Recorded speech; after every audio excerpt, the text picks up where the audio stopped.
highs in the low 30s. I'm meteorologist Sean Everson from KETV Newswatch 7. 1620, The Zone. Traffic. From the Plum Right Time Saving Traffic Center, it's a quiet, feel-good Friday morning in the Omaha Metro. There's still no accidents or delays to report. Just the one thing to keep in mind, just be careful of possible slick spots as you make your morning drive. Otherwise, everything should be smooth sailing for the moment. I'll keep you updated throughout the rest of the morning once traffic starts picking up. Be sure to buckle up and drive safe out there. I'm Joey Colbert. This time-saving traffic is brought to you by Fernando's. Love Languages. Presented by Fernando's. 5. Physical touch. Let me hold you like a taco. Come and feel the love at Fernando's, 75th and Pacific, 114th and Dodge, and FernandosOmaha.com. Ever have one of those days where your gut just feels blah? Ugh, yes. Occasional bloating or gas could be signs that your gut is out of balance, but Align Probiotic can help. Align 24/7 Digestive Support is a daily use probiotic with a unique strain to help relieve occasional digestive issues. It's the #1 doctor-recommended brand. So when you feel the signs, it's time to try Align. Align Probiotic. These statements have not been evaluated by the Food and Drug Administration. This product is not intended to diagnose, treat, cure, or prevent any disease. Outside is where winter adventure unfolds. On frozen lakes, icy landscapes, and snow-covered slopes, feeling the cold air rush by as you race downhill. The freedom of gliding with ease and the warmth of being together. From epic sled rides to the fun of ice fishing, it's all right here beneath Nebraska skies. Start your winter adventure at yournebraskaparks.com. Sponsored by Nebraska Game and Parks, aired with the Nebraska Broadcasters Association's station. This is the Chef of Love, Chef Gennard, TV host and restaurateur.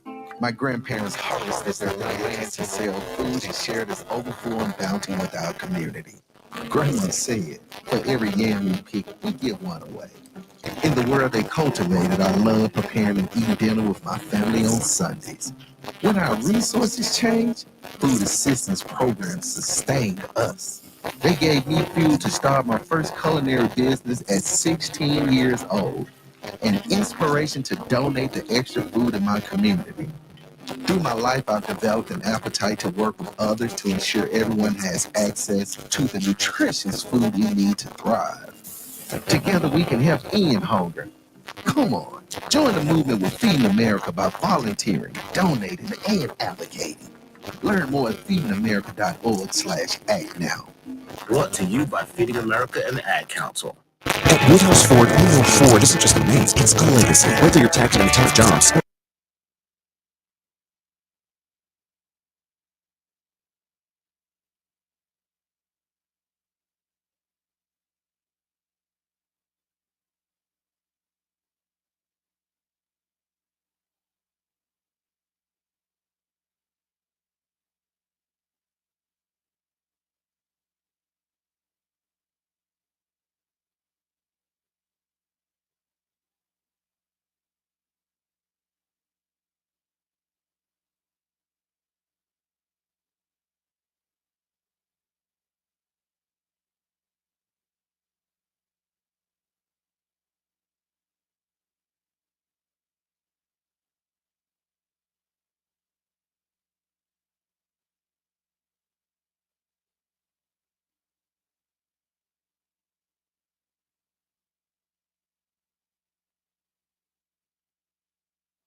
All right, good morning, everybody. It is a football Friday where everybody is Irish today, right? Everybody hates James Franklin.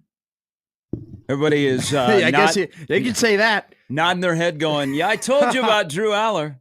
I told you he wasn't a top 10 pick. Don't do it. Stay in school. Shoot. All right. Welcome in, everybody. We are off on a football Friday, a feel-good Friday here in January. After one spot in the national championship game is filled. Entertaining game last night that came down to a kicker as Notre Dame is moving on to play either Ohio State or Texas. And the beauty of last night, you guys don't want to know what the beauty of last night is? What was the beauty of last night? Started at 6:30. Jimmy, I was thinking of you because you're a nighty-night early guy. I love bed. Okay. But I stayed up for the whole game last night. Hey, okay. But you had to be like, oh, this is awesome because the first 3 quarters were played in about 2 hours and 25 minutes. Yeah. The game was flying last night. It was. Still got some excitement, and it didn't get past 10. You know what? It is proven by many doctors that when things move fast, you can still get some excitement. So absolutely. there you go. Oh, yeah. But Notre Dame won last night, last-second field goal to beat Penn State. James Franklin wakes up this morning, and he's 1-15 against top 5 teams. Yes. There is the reality. There is narratives that never change. But you want to know what my 2 biggest takeaways from last night's game were? Give it to me, Mr. Sharp. 1, and I got 2. So let me get the first one out before you get all excited. Okay. How friggin' large is the Capital One dude? That guy is monstrous. Dude. So he comes out for out for the coin toss, and then he's on the stage at the end. And I'm like, that. So he's standing next to a couple of Notre Dame offensive linemen. The Heat could sign him. A is taller than them. And I'm thinking, that guy is mammoth. And I love that in America. This is why this is such a great country that we better not ban TikTok or I'm going to be upset. Is we can turn commercial actors, yes, like everyday people, into these monster celebrities, like the State Farm guy and the Capital One guy. Yeah, but that's my my first takeaway. That guy is large. I thought he was Alex Smith. Yeah, he did. So when they came out for the coin toss, in my head, I'm like, what would be the connection between Utah and the Orange Bowl? Yeah. And then I was like, no, that's the guy that was next to Jeter and the female astronaut in the commercial. Yeah. No, so once again, I'm a low volume listener. I'm not, I don't need to hear, like I listen, don't worry, it's on in the background, but if I'm watching with someone, I'm mainly talking to the person and then we're watching the game. Mm-hmm. I looked at the screen. I didn't know it was a Capital One guy literally until you just said it, because I was like, I was looking, I go, why is Alex Smith on the coin toss? Like, are they honoring him, or is why is that bug cutting off his head? Because he does look like him. He's a little larger. Yeah. And then you say Capital One guy, and you go tall, and I go, who the hell is he talking about? I go, oh, Alex Smith. What's He's in your wallet? Guy. Dude has to be monstrous. You didn't mention Mayhem. Yeah, Mayhem is that guy's popular too. But wasn't he the guy that does the commercials, the insurance commercials? Wasn't he kind of well known before then? Yes. Isn't he a comedian, or was a comedian? I remember when he first started doing it, I recognized his face and I didn't know where. And I think he is someone who was, but now he is Mayhem. He is that guy. That's who he is now. There's no going around it. That's what the great thing about America is. State Farm guy, Capital One guy, Mayhem guy. Jake, we feel like we know them. Bowls. Hey, how do you feel? Like, how would you feel if you're the original Jake from State Farm guy? Like Chuck Cunningham. Yeah, he still has a job. He works at State Farm. Oh, was he an actual State Farm guy? And then they were like, hey, do this commercial. And like, what are you wearing, Jake from State Farm? Khakis. Ooh, khakis. How would back you in feel? He got pushed aside for a much better looking guy. Much better looking guy. Yeah, it's kind of like we pushed James Franklin aside to get a much better looking Marcus Freeman. Do you know who the Jake from State Farm is like best friends with? Patrick Mahomes, Travis Kelce. Everybody is. Used to be friends with Aaron Rodgers, and then he got double checked out of the commercial. Caitlin Clark. Yeah, he goes to like all of her events. Oh yeah. He did show up last year, didn't he? In Iowa City. All of her like big and like the draft. He was there. With her first game for the Fever, he was there when they played the Sky. Look out, baby Fran. But she's a State Farm rep, though, right? No, yeah. Oh, so coworker. I wonder if that is like planted. Oh, for sure. But did you ever see the video of like Travis Scott showed up to when she was about to break the record? He walks in and the first person he dapped up was Jake from State Farm. All right, what's your second take? That's what America does. By the way, Travis Scott is on a banger. He's going to Caitlin Clark games in Iowa City when she was a Hawkeye. He's at WWE. Smoking a blunt. Hey, many have. In the Some places it's legal. Dome. I don't know why we frown on that. No, I'm not frowning on it. I thought it was funny as heck when he was just in the Intuit Dome inside, just smoking a blunt. Like, just, I mean, do you know how loud it? Oh yeah, dear Jay Uso. You betcha, baby. Yeet. Dude, he was so cool when he came to Lincoln. When it was like the first. It was one of the first times. It was his intro. Oh, I love that you love wrestling. I love that we can share this weird. I love the wrestling that happened at the Birdcage last night. Continue on. No, I just think that when I tell people that I like wrestling, I get a weird look. I like that you and we have that. Yeah. We have that connection. What's your second take from yesterday's game? The fact that one, kickers had struggled in the college football playoff with a chance to put the team ahead. Yeah, 0-4. And Notre Dame gets a gift last night. Still have no idea what Aller was doing. But you know what? What was the worst pass by Aller? That one that was picked off at the end of the game, or his lateral to end the game? You know, if he hit that on a dime, I'm not saying he would have scored, but it would have been interesting. Like on the lateral? On the lateral. Nick Singleton had a bit of a runway there. Like, granted, miracles were going to have to happen. They happened in the Music City? They happened in Minneapolis? Yeah. I mean, he had a shot there. And shout out Frank Wycheck. Oversailed it. Yeah, rest in peace. Really? Well, isn't he? Oh, so there was a story about him yesterday. He has he has CTE, Frank Wycheck. Okay. I'm trying to look. I was going to make a point about yesterday's game, but I have to make sure that it is exactly what happened before. Okay. Can we have a discussion though about the place kicker's dad? Yeah, so cool moment. Yeah. Cool moment. By the way, ironically, I tweeted this out. In the Capital One commercials, who is the large Capital One guy standing next to? Oh yeah, just read that. Damn. I didn't really see a ton of the commercials. Derek Jeter? Yeah, okay. Who kicked the game-winning field goal last night? Oh, Mitch Jeter. Attaboy. But his dad, so it's good. I kind of know how the whole process goes on where parents are located and cameras know where to find them, because the cameraman has a printout of a sheet of headshots of parents. Okay. And the sports information director will give a heads up of, hey, this is what Aller or Leonard's parents look like. This is where they're sitting. Somehow they found Jeter's dad. Now, he was wearing the jersey of his son. Yeah. But they find him, and he's got his phone out. Some people love this. Some people hate this. Like just enjoy it in the moment. But dad pulls his camera out. I mean, a stressful moment. Like if his kid shanks that field goal to win the game, do they show dad? Yeah. But dad's got his phone out, and he's ready to record his son kicking a field goal. And then, of course, he makes a field goal, and you see the emotion, which is pretty cool. But I can't imagine. I'm thinking of the stressful moments. If I was a dad and had a son in that, like when you're a dad and you have sons or daughters that play in sports, what position in particular is the most stressful for a parent? Like comes down to crunch time. Yeah. Like field goal is a big deal because you're all alone.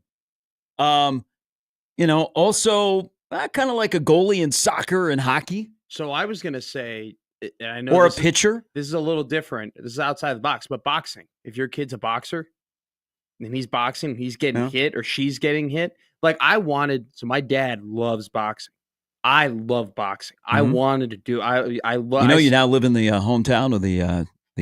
I'm gonna champ. I'm going to pay. Like I'm gonna go to a gym. I'm gonna go to a boxing gym at some point. I'm gonna to do like I driving down the street and say, hey, it looks like a boxing gym. Well, no, I know that there are boxing gyms around here that you can go to, that you can pay a monthly whatever to go and box. I love it. But he was like, look, I would love for you to box. I'd love for you to do it. My high school did it. He goes, I could never allow. I could never allow myself to allow your mother watch you get hit in the face in front of a bunch of people. I would say closer for baseball. Okay. Pitcher. Yeah. Because like a field goal, it happens in one fell swoop. I mean, that is a 7-second process. Snap, hold, kick, boom. Mm-hmm. If you're a closer in a really big game, those 9 innings or that 9th inning can go long. Yeah. And so it could be, what if you walk a guy? What if he gets a hit? Yeah, so what if he's on second? I still think that like a goalie in hockey or soccer, because you get a lot of hockey parents that if their son or daughter is a goalie, will go and stand somewhere different away from the rest of the parents. It's a great shout from you, but that's totally true. But a pitcher/closer or a field goal kicker, I think would be one of the most stressful things as a parent watching your son or daughter. But man, Jeter's dad, he pulled out the camera. Instead of enjoying the moment, he watched it through his phone. And he's like, my son made a field goal. But Notre Dame moves on. Where do you want to start with narratives? Because that was a narrative game last night. Can I say one shout out before you got your two things? I want to do one shout out real quick. Steve Angeli, backup quarterback of Notre Dame.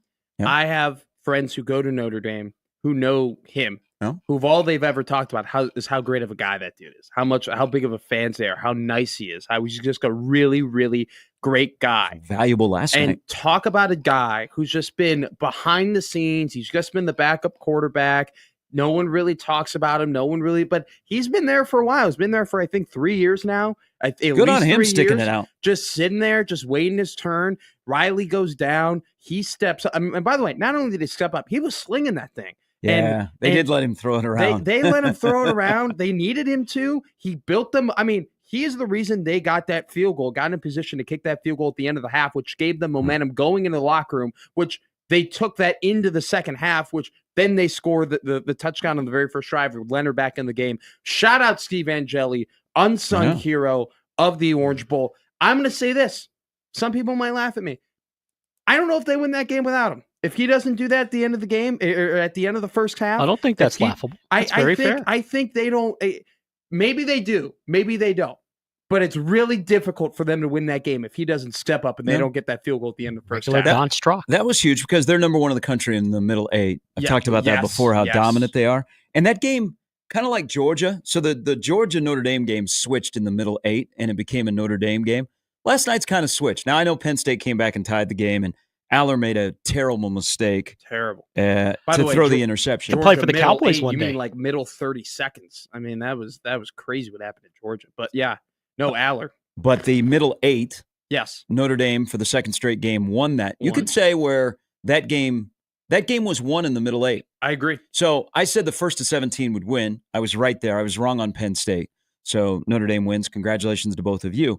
But they won the middle eight because you're right. That kicking that field goal at the end of the first half to get it to 10-3, and you're getting the ball to begin the second half, and you just move down the field. I mean, you're road graders. That was a drive by the offensive line, but it also showed something that this is diehard Penn State fans, this drives them nuts about James Franklin, is James Franklin, the sphincter gets a little bit tighter and he becomes super conservative because who would have thought in that game that Notre Dame would have the more aggressive passing attack compared to Penn State? Yeah. But in that middle eight, and especially once the second half started, all of a sudden Penn State stopped running the football. They were at 5.4 yards per carry in the first half. Notre Dame was at 1.2. I mean, physically, it looked like a mismatch in the trenches. Abdul Carter, who it's unfortunate we won't get to see him play anymore this year, he was a beast last night for Penn State. But all of a sudden, the second half starts, and that drive for Notre Dame, which ties the game at 10. Now, Penn State got back into it, and they had chances to win. But the momentum. It changed. Like, James Franklin became very, very conservative. And then one thing that is on his docket this year, this is right at the feet of him. He bungled the wide receiver room. Penn State should never have no wide receivers.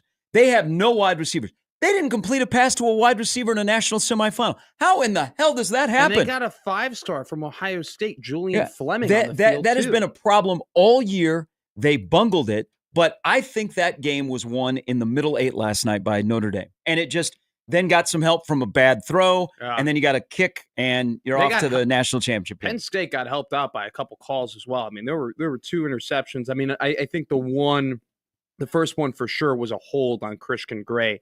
The second one, though, in that third quarter, I mean, yes, Warren did get hit before the ball went there, but at the same time, I would question whether or not that ball would have actually gotten to Warren. It seemed like it was an underthrow to begin with. I would have liked to see the referees at least huddled up in that situation and really talk about it, because was it really catchable? Like, it wasn't really that close. I mean, it was an underthrow, but regardless, they got bailed out by 2 calls. I still think regardless, we're still talking. I mean, you're right. It was one in the middle eight. Penn State still had ample opportunity to win that game, though. And then but they let Notre Dame be Notre Dame. They did, but they took it. I'll say this: Riley Leonard threw a really bad interception right after that Penn State touchdown, which was helped out by that 15-yard pass interference call They went down. They take advantage of it. They make it 24-17. Was super impressed by Notre Dame. I mean, that's the mark of a championship team, right? You're up 17-10. Okay, the other team's good. They're going to score. They make it 17-17. You make that crucial game-changing mistake. They take advantage of it, 24-17. There's a lot, I would say 90% of teams in the country roll over and lose that game after that moment. But I love this shot. I think ESPN, I think the broadcast overall was a really good job by ESPN. And we're going to talk about that. There were people that were mixed on McElroy and McDonough. I think they did a pretty good job yesterday. I've always been impressed. Skycast was awesome. They move over to Riley Leonard right before he gets on the field. And you see Leonard. He's like smiling, nodding his head. Kind of corny, isn't he? A little bit. Like he's kind of corny. I don't use that word very often. He's a leader of men. He's a leader of men. Someone's got to be corny. He's a leader of men. They love him. They love him. They love him in that locker room. I hate that phrase. Okay. I know it. I know it's real. I know it's real. Leader of men. But I hate that phrase. It's very, very. I didn't realize he has 16 rushing touchdowns now. Oh, but you're right about his play. He stepped up. He's not a great quarterback. Okay, he's not a great quarterback, but he's a leader. He puts his head down. He puts his shoulder down. He's a football player. Freeman loves him because he does whatever Freeman wants him to do, and he does it at a good level. And he led them, and they scored a touchdown, and they won the football game, and he did exactly what he needed to do. Yeah, we're gonna another thing that you said. We're gonna have to talk about the broadcast. There are already people that are chiming in on the ESPN broadcast. AI Keith Jackson. Okay, let's go. Let's talk about James F. Let's talk about. Well, we'll get to that. Back to your comment about the DPI. That is one of the best plays that teams have. Hey, I root for an NFL team. Patrick Mahomes has perfected the underthrown defensive pass interference. And what I would like to see, and I don't know, I think the game of football is going to have a very interesting offseason when it comes to rules, like interpretation and maybe some changes with quarterbacks sliding. But this is one that has really become a conversation piece because it is cheap yardage. Look at Nebraska against Purdue this year. So cheap. I mean, look at how many underthrown Dylan Raiola balls got extra yardage because there was a DPI. Now, there's sometimes a defensive back is just not very smart. And in this case last night, there's the one at the end with Schuler, not at the end of the game, but the last one. You could go, really?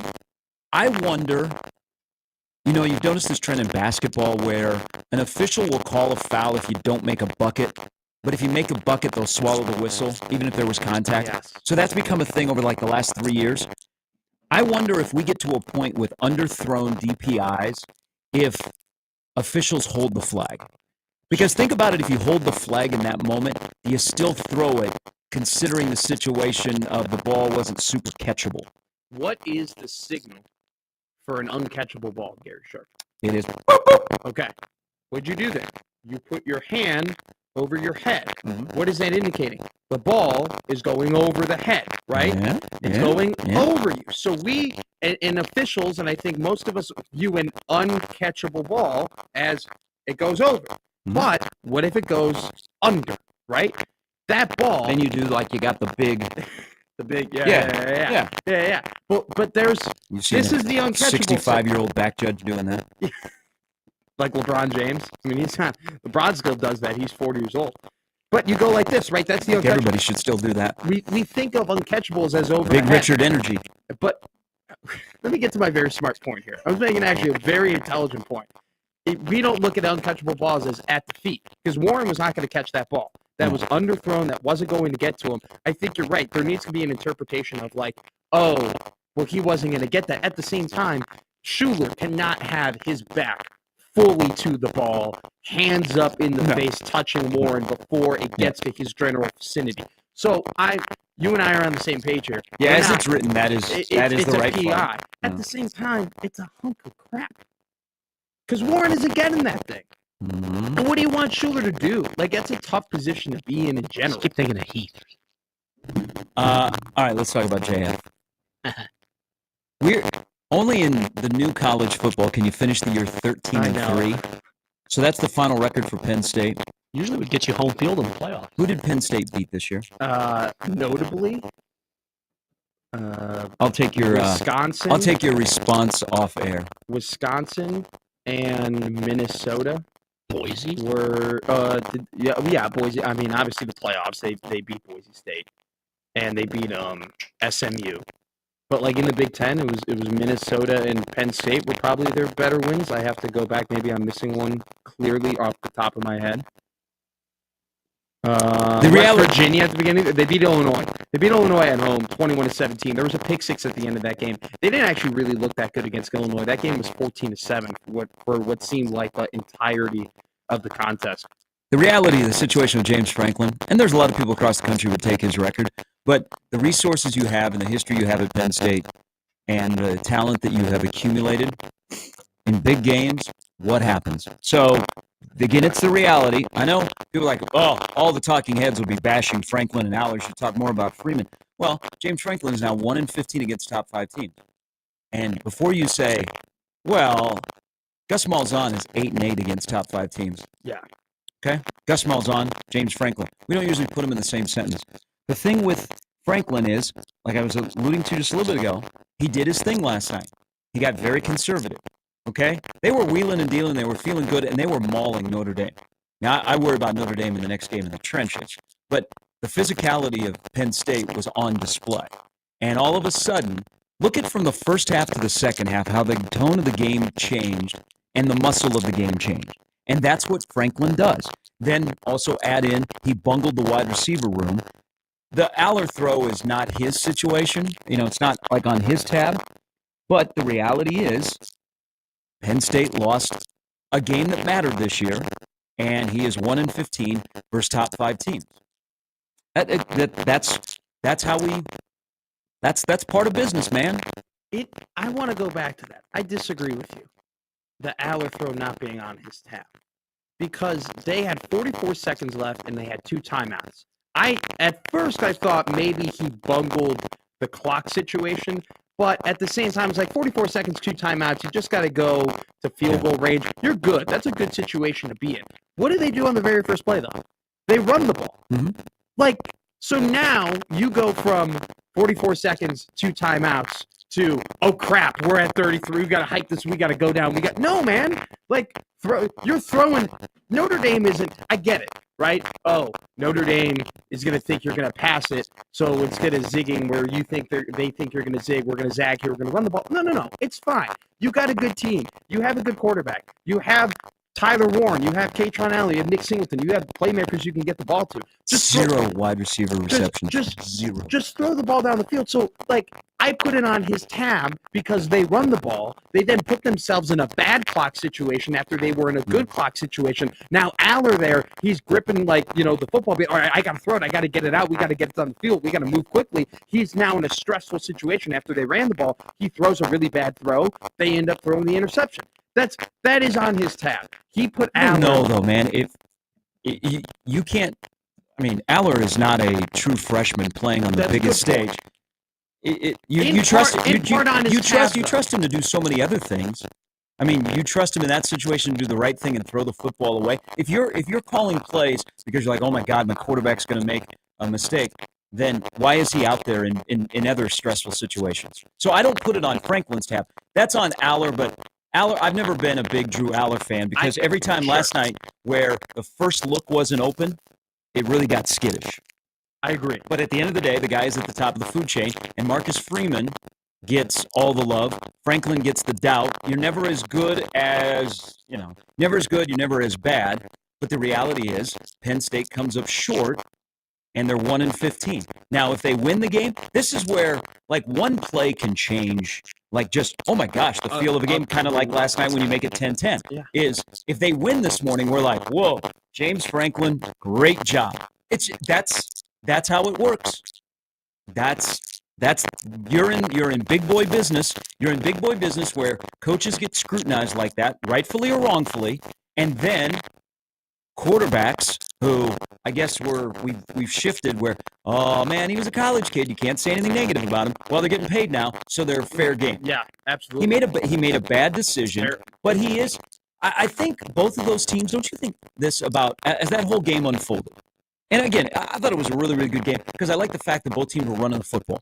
Okay, I like physicality. Yeah. And there were dudes hitting. I mean, Well, you played that game last night. You're waking up and you're pretty sore today. You see Xavier Watts and that Singleton. Oh my God, that was football. Oh, there were just collisions everywhere. That was so football. That at the end of the day, from the coaches to the players on the field, both of those teams who they are. They are, yeah. Yeah.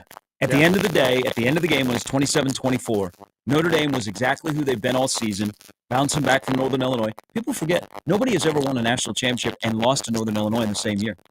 And then Penn State is who they are. Good, physical, great defense. They have 2 really good running backs. They have a quarterback that can be good, can be bad, can be And then they have a coach who, in big games, has that on his ledger that he's 1-15 against top 5 teams. Well, that's the thing, too. We're way past the point of, like, Franklin being unlucky or the chips not falling or Aller, Look, Aller made the throw. It was a terribly inaccurate throw. It was bad. Like I said, it's on him. I do blame Franklin a little bit in the fact that I just hate that he ran the ball. I hate that he ran the ball, and that I think it was a terrible, terrible decision. And it just goes back to him just not being good in those situations. But top 5, Penn State's a great team. They're a great football team. Under James Franklin, they've been a great football team. There's no denying that. But they fall out of bed and they'll win 10 games a year. When they're playing, though, top 5 teams, who are they also playing? Great teams. Mm-hmm. So when Penn State's playing a great team and they're playing another great team, what does it come down to? Razor thin margins. Yeah, make a play when it matters. And when it comes down to razor thin margins, what does that also come down to? Small details, small decisions. Who's making those small details and those small decisions? The head coach, the head man. We've seen it time and time over again. These small, little, minute decisions, details, things that maybe we don't even look at as a big deal when it's happening, end up being big things at the end of the day. When you're 1-15 as a great team playing other great teams, it's reflective of who you are as a head coach. We're at the point now where James Franklin can't do it until it gets done. That's just what it is. From here on out, when Penn State's playing a top 5 team, I'll bet the other team, and I'll just keep doing it until I eat crow, until Franklin shoves it down my throat. And even after he does it the first time, I'll probably still keep betting against him against top 5 teams. That's where we're at. And by the way, shout out Jeremiah Love. What a trooper. What a warrior, man. Bum knee and everything. 4 yards of carry, putting his head down.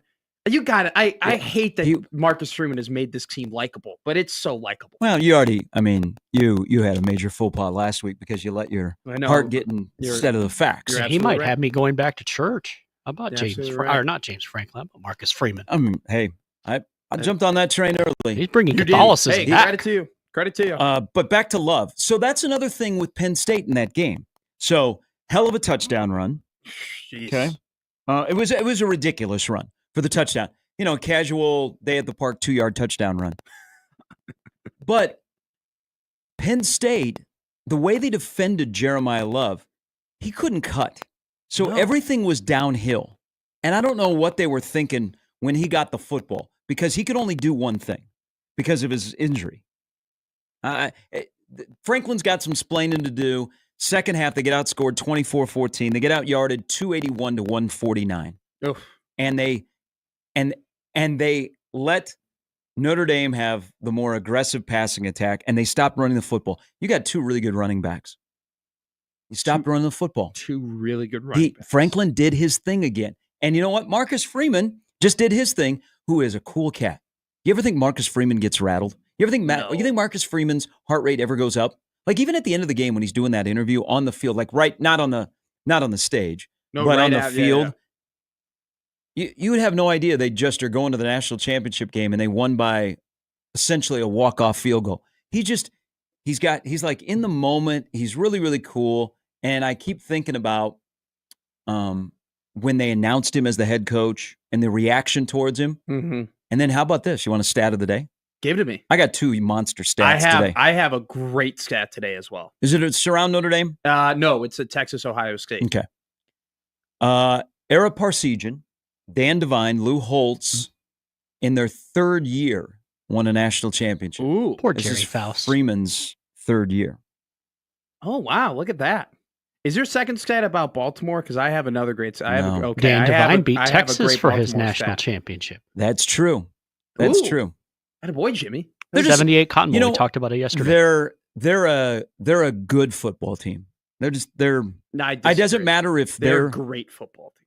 It doesn't matter what they don't play in a conference. They're a good football team. They're a good football team. They're well coached. They're inspired. They play for their head coach. Look they're at you very coming around on talented. Notre Dame. No, you crushed Notre Dame last week. Matt and I are watching Rudy together. Hey, you know what? They say the young generation, they don't change once they get stuck in their ways. I think we're seeing a transformation here. First off, there's like a halo above you. You'll be full leprechaun in a week. I can admit when I'm wrong. I can admit when I'm wrong. I was wrong. You're ready for marriage. And I'll tell you exactly why. You said that Notre Dame wouldn't score against Georgia. So first Not even off, a point. First off, how bad was that Georgia offensive line? Terrible. Wait, that's been erased.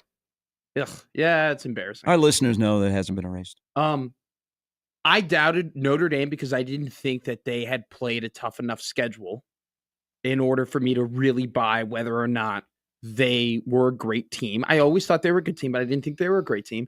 And Leonard, I never bought that he was a great quarterback. And like I said, and that's fair. That's fair because I'm with you. We agree on that. And I don't think he is a great quarterback. But what I didn't realize, Gary, is that the guy isn't a great quarterback, but he is a winner.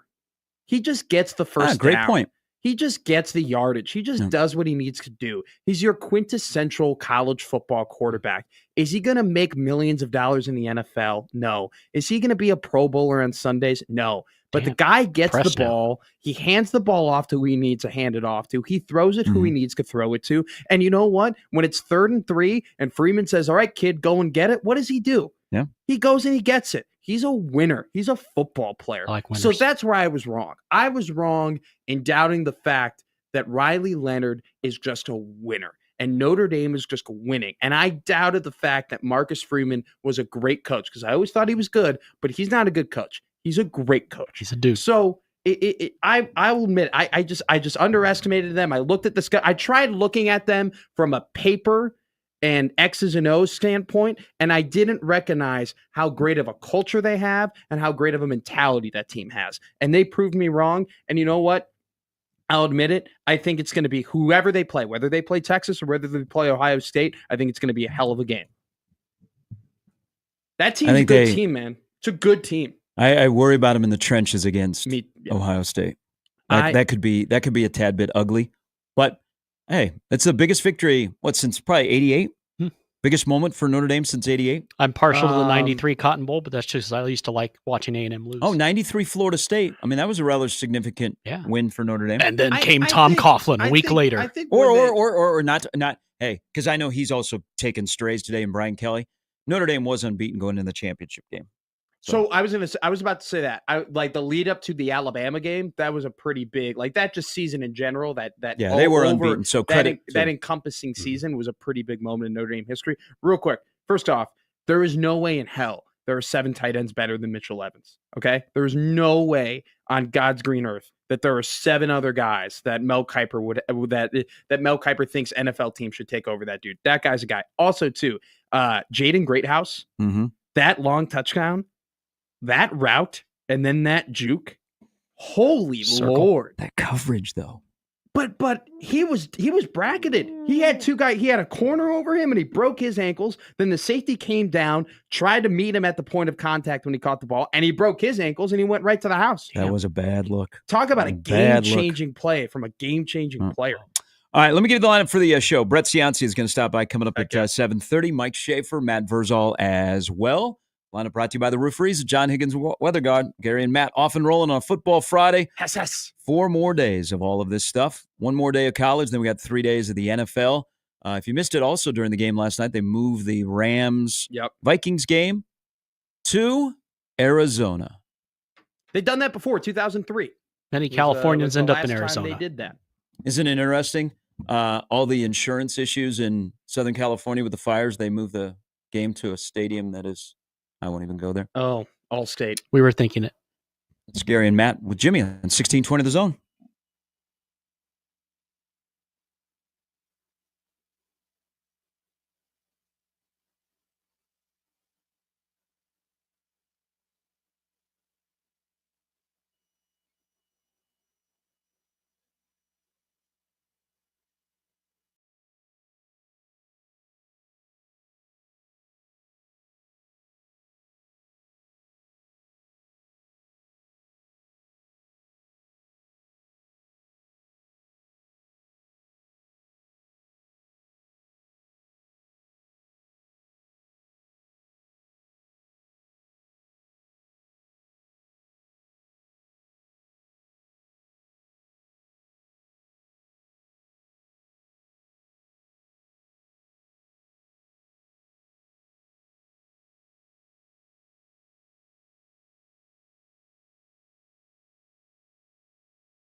All right, Football Friday, Feel Good Friday here in January. 4 more nights of good football. I guess some days as well. We got to put up with the Texans tomorrow.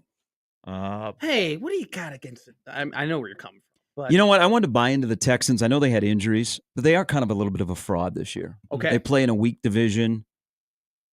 They are hosting a home game, but it's the greatest bit going by the NFL that they're the first game out of the box. That used to be the ABC 11 o'clock game back in the day, 11:30. Would you rather have, after 2 seasons, C.J. Stroud or Bryce Young? C.J. Stroud. Okay. I mean, I need to see more than the end of the. And I was impressed by Bryce Young turning it around after he got benched, but I've seen more of C.J. Stroud. C.J. Stroud with their weapons, the way they built the roster, is going to be okay. It just they didn't impress me this year, and they're in a bad division. So, I agree. 3 of us could probably win that division. Well, that division. First off, that division has been bad for a decade. Mm-hmm. I mean, it's location. It's just chock full of badly run organizations. Chris Ballard, I mean, is being wheeled in and wheeled out of games and press conferences right now. I mean, it is run. I mean, all 3 of those franchises are just run by old people who don't know what they're doing. All 3 of them. Wait, let's have a definition of old here. How old is Chris Ballard? He's old. I thought you were going to say Khan. I mean, I don't know how old Saad is. I have to talk about Khan as in. Better be careful. He's a wrestling guy. No, his son's a wrestling guy, and if we're being honest, that's kind of a stretch that his son's a wrestling guy. I mean, even at that point, we're pulling teeth calling Tony Khan a wrestling guy. All right, I have something for you though. So about C.J. Stroud and Bryce Young, just real quickly, I agree. You would rather. It's very obvious, guys. You would rather have Stroud over Young, but in the last 8 games, Bryce Young, 1,631 yards, 10 touchdowns, 4 interceptions, 60% completion percentage. It was impressive after he got benched, yes. C.J. Stroud in the last 8 games, same stretch, 1,729 or 1,729 yards, 8 touchdowns, 9 interceptions, 58% completion percentage. In the last half of the year, Bryce Young was a better quarterback than C.J. Stroud. You have one quarterback who is on the incline. What they did in Carolina, what Canellis did, benching him, letting him take a deep breath, take the monkey off his back. Andy Dalton, what a mentor, what a great guy. They did wonders for him. He had end of the year. C.J. Stroud, and I understand injuries happen and his weapons went away, but still, from a mechanics perspective and a speed perspective, he declined this year. He didn't take that jump that we thought he would. It's a lot closer of a convo, and it will get a lot closer in a conversation next season between those 2. But it's incredible to see.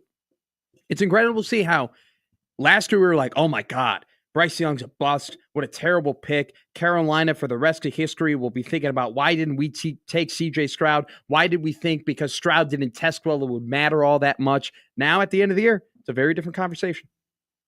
I would still take C.J. Stroud on Houston with. Me too. But now you're going to give him a little bit of a pass for 3 key guys being out. Diggs, Dell, Collins. Who's Bryce Young's? Who's the people that he's throwing to? He's not throwing to anybody. Xavier Legette, a rookie. Adam Thielen's on his last legs. Okay. I mean, Chuba Hubbard had a fine year. Stewart had an okay year when he was, or Brooks, sorry. Jonathan Stewart. I always get Jonathan Stewart and Jonathan Brooks confused. Shout out Jonathan. I can see how that happens. Shout out James Stewart. They both have the same first name. Oh, boy. So do you get confused with other people that are named Matt? Yeah. Oh, me? All the time. Yeah.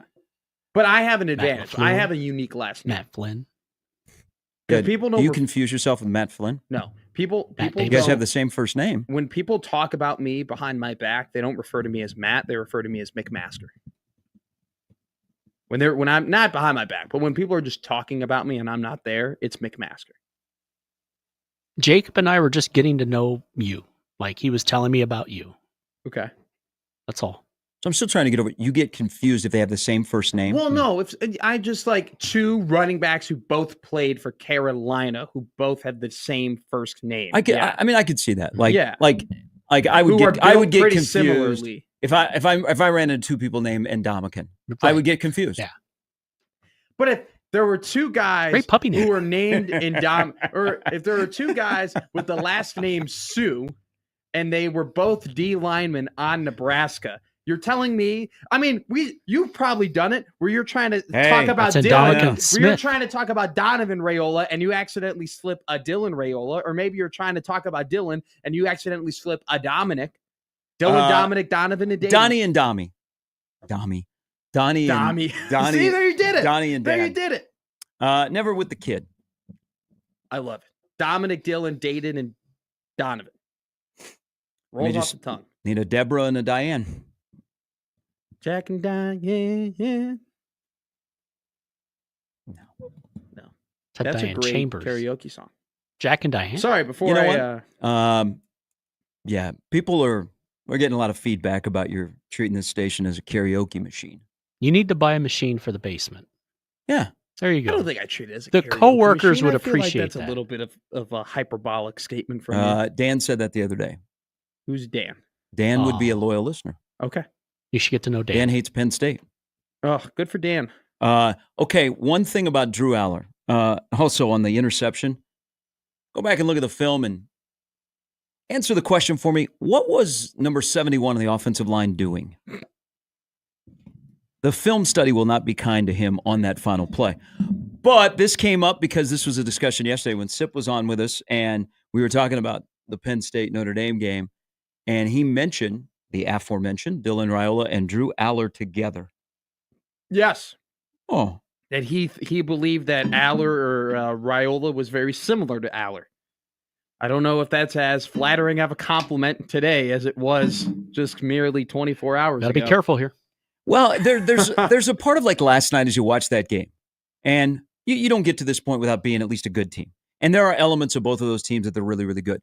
You know, Notre Dame special teams. Penn State wanted to avoid getting into a situation where Notre Dame special teams could make a play. I don't know about you, but making a fair catch while a guy is like a freight train coming at me is scary as heck. But each team has areas where they're really, really good. Penn State has a quarterback that one time he looks like a top 10 pick. The next time he looks like, man, I wouldn't waste my money on him. And that 26 quarterback draft. Yeah. But Riley Leonard and Drew Aller got their teams to the national semifinals because everything comes back to Nebraska around here. I've been taught. But the thing about Aller, and he now, I mean, there's no doubt he's coming back to Penn State, right? No. Pribula's gone. Pribula went to Mizzou. They don't have anyone. I mean, they would have said to the backup quarterback, "We'll give you money because Aller's not coming back." Yes. Okay, so Aller is staying. He's staying. Got some work to do, but they have some work to do. They got to help him out with his wide receiver room. I can't. They had 20. What did he throw? 23 times last night.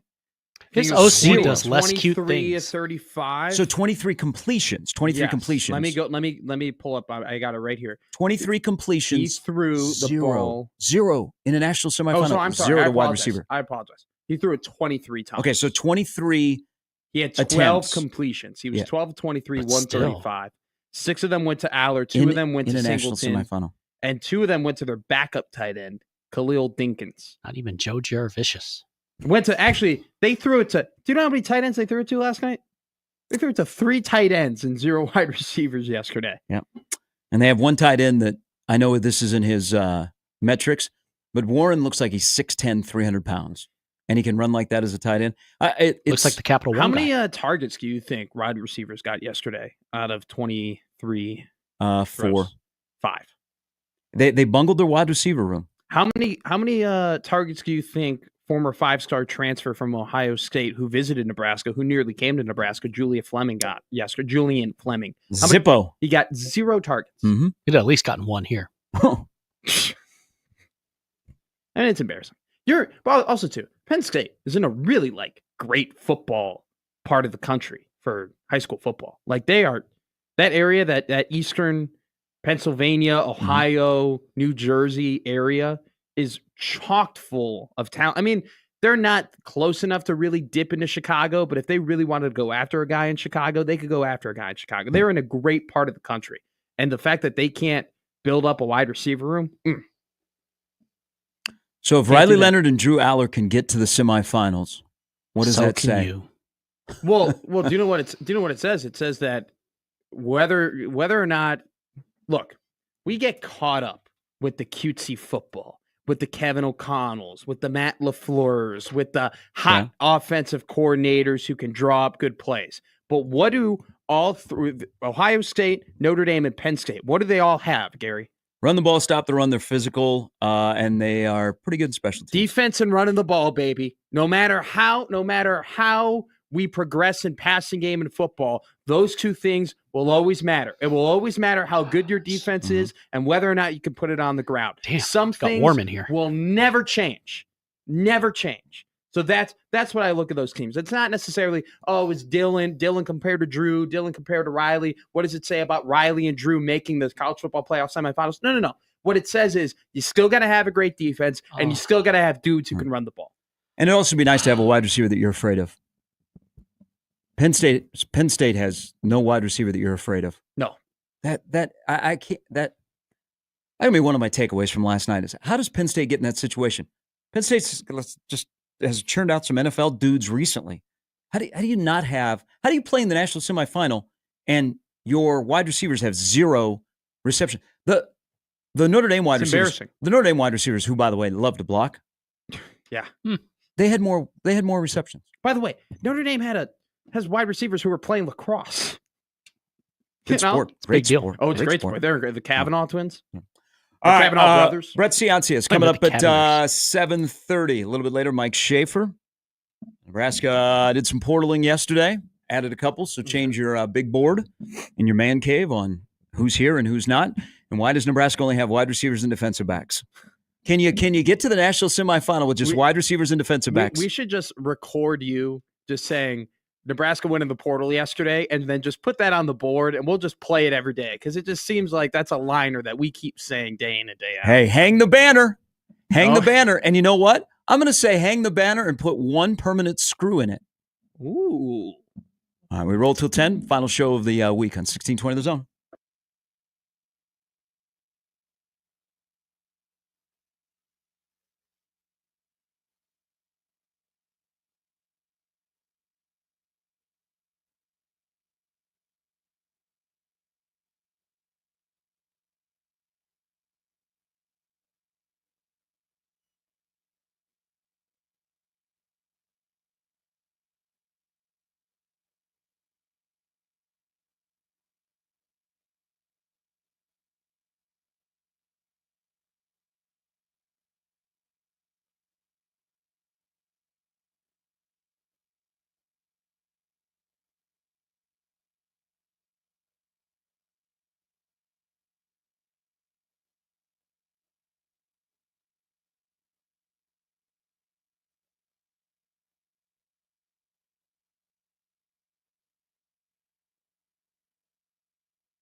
All right, welcome back in hour number 2. Jimmy, Gary, and Matt. I didn't say anything. You want to take a crack at this song? Nope. Your little music history? Nope. Okay. Would you like to take a crack at, this is where we need the John Boy breakdown of what Trump and Obama were doing yesterday at the Jimmy Carter funeral. Talk about their parlays. I didn't say that. Yes, you did, Terry. You did. Aaron, you got to know the situation. Terry, that's a hunk of, I can't swear on the air, but I love it. I didn't do that. I didn't do that. I didn't say that. Yes, you did. Yes, you did. You're gone. Are you kidding me? You can't throw an umpire out of the game. They look like old friends catching up. But I would love a John Boy breakdown of what they were saying to each other yesterday. I love the John Boy. You got to look at three things here. First up, let's look at the Kamala cam. Okay. So Kamala looks over and she sees Trump and Obama talking to each other. And then look at this right here. Look at that sigh. That, ugh. They're always talking about McAfee. Everybody wants to listen to Pat. I would no, that was, I'm gonna be honest with you. It was funny. I enjoyed I've watched that video. Oh, I can't stop watching it over and over again. It's so weird. This looked like they got together to watch some ball. Pals. Uh-huh. They look like they're talking about who they're gonna bet for the Texas-Ohio State game. You know? They look like they're talking about I don't know, Thunder. Man, that Ohio State offensive line. I'm still nervous about it. Like they're looking at the list like it was something. SGA MVP. It was weird. It was bone chilling. Bone chilling. Bone chilling? Bone chilling. I thought it was just kind of interesting. Heartwarming. Guys being dudes. It was interesting. That whole section of all the former presidents and first ladies, and that was something. That was peak Twitter. George There was a little what's up, Slim? A little power rose there. By the way, I don't mean to complain or anything like that, but did the government really have to do that on a Thursday and everybody got the day off? Could they not have the funeral on a Saturday? I mean, I don't mean to be. I mean, people who worked in the government got the day off yesterday because of that funeral, That's which why I they understand. Get it. It's a national day of mourning. Yeah, it's a national day of mourning. People need to go to the funeral, so you have a national day off or whatever. But and you want it on Saturday? I'm just saying, you half want of California's on fire right now. I mean, I know that the firefighters aren't taking off, but the funeral was in Georgia, right? It was DC, and then I think there's some protocol. Is there? Isn't there an amount of, because the flags are going to be at half staff for another 10 days or something. So I think there's some protocol there. Yeah. I'm just saying. Young kids, they don't want to follow protocol. They're just willy-nilly. Just have funerals whenever they want. Yeah, let's hope not. I don't do funerals. I don't like them either. I don't like do that funerals. afterwards where you laugh, drink, and eat. Too sad or? I just don't. Don't do. Fair enough. Yeah. They're not fun. Unless Van Halen's playing. On a different note, so last night, did you guys watch game day beforehand? Nope. I did. I'm a sucker. Nope. Also, it's Thursday. There's nothing else on TV at that time. What about it? And it was snowing outside. So what else am I going to do? It was snowing yesterday? Yeah, where I was. Really? Yeah. Where were you? Home. Lives out in western Omaha. Oh. Yeah, it was snowing by me. Are we... I think we're resigned to the fact that, let's see, they'll do game day today, and then they'll have the final one. So we're down to 2 more Lee Corso appearances. That was rough. He almost fell. It's been very, very sad. Now, speaking of leprechauns, Corso picked the Irish, and he almost fell on stage. Yeah. And that would not have been good. But the leprechaun, luck of the Irish, saved him. So I'm thinking, first of all, Kirk Herbstreit has a lot of play at ESPN. Because if Herbie's not around, Corso probably doesn't make it to this year. They probably already say, Lee, thanks for the memes. I thought they would have done that 3 years ago. Yeah, I mean, it's been questionable, but they've kept him around and he still makes the pick. I thought his last show was going to be after they went to Indiana. Kind of, it was a good idea. Back to where he's really well known, yeah. and then that would be it. But when he has been healthy, he has popped in and out. But it's kind of sad to watch because he's 89 years old and you can't understand him. He still gets excited, and Herbstreit is the best thing going for him because Herbstreit protects him and helps him. But I think we're down to the last 2 shows and the last 2 headgear picks. But I'm thinking of the way for him to go out And it'll probably be pretty emotional. They'll probably do a big tribute and everything. But what he should do, because this is the thing at ESPN, I think that the last word out of Corso's mouth on game day, and he's an institution on game day, is he should swear. Because everybody on ESPN swears. Herb Street last night got into it with Desmond Howard about the amount of money that Ohio State spent on their roster. So Herbie swears. ESPN, it's free game that they can swear. So if ESPN can swear from McAfee all the way down, Saban has sworn. Yeah, Herbie swore last night. Can't we all just swear now? Isn't it like free game to just say whatever? Like George Carlin, rest in peace, but those words are out, and I'm using them on the air. That's how Corso should go. He should do the last pick. He puts on the Buckeye head, and then you hear him go, "Peace, I'm out." MFers. I'm not a big. We'll see you at halftime. Now up to the booth. Here's Chris. I'm not a big fan of them swearing so much on ESPN. Like, it was funny the first couple times or whatever, and like it works for McAfee because that's McAfee's show. So I'm totally cool when McAfee does it. But it just seems like it's a little like they're trying to be cool now. You're trying to be cool by saying you didn't like it when Bob Lee swore and all that stuff. I just don't. It's just like, all right, I get it. Like it's a little bit overused. Yeah, a little bit overused. Lee, it's been sad to see. They're kind of trotting out an old dog for ratings at this point, and he doesn't have it anymore. And I get it though. Like I don't think they're trotting him out. Their ratings are fine. Yeah. Saban and McAfee have saved that show. But he's still going out there, and they're still. But at the same time, it's like I don't think like he wants to do it. Like Lee wants to. Do it keeps him alive. It keeps him going. It has. That's important. There's something for him to look forward to, and he enjoys it. But I think now that they've brought in McAfee and they've brought in Saban, I think there was probably a certain point in time a couple of years ago where you would have said, well, if they get rid of Lee, who are they going to replace him with? Who are they going to put there? How's the show? The show just isn't going to be the same.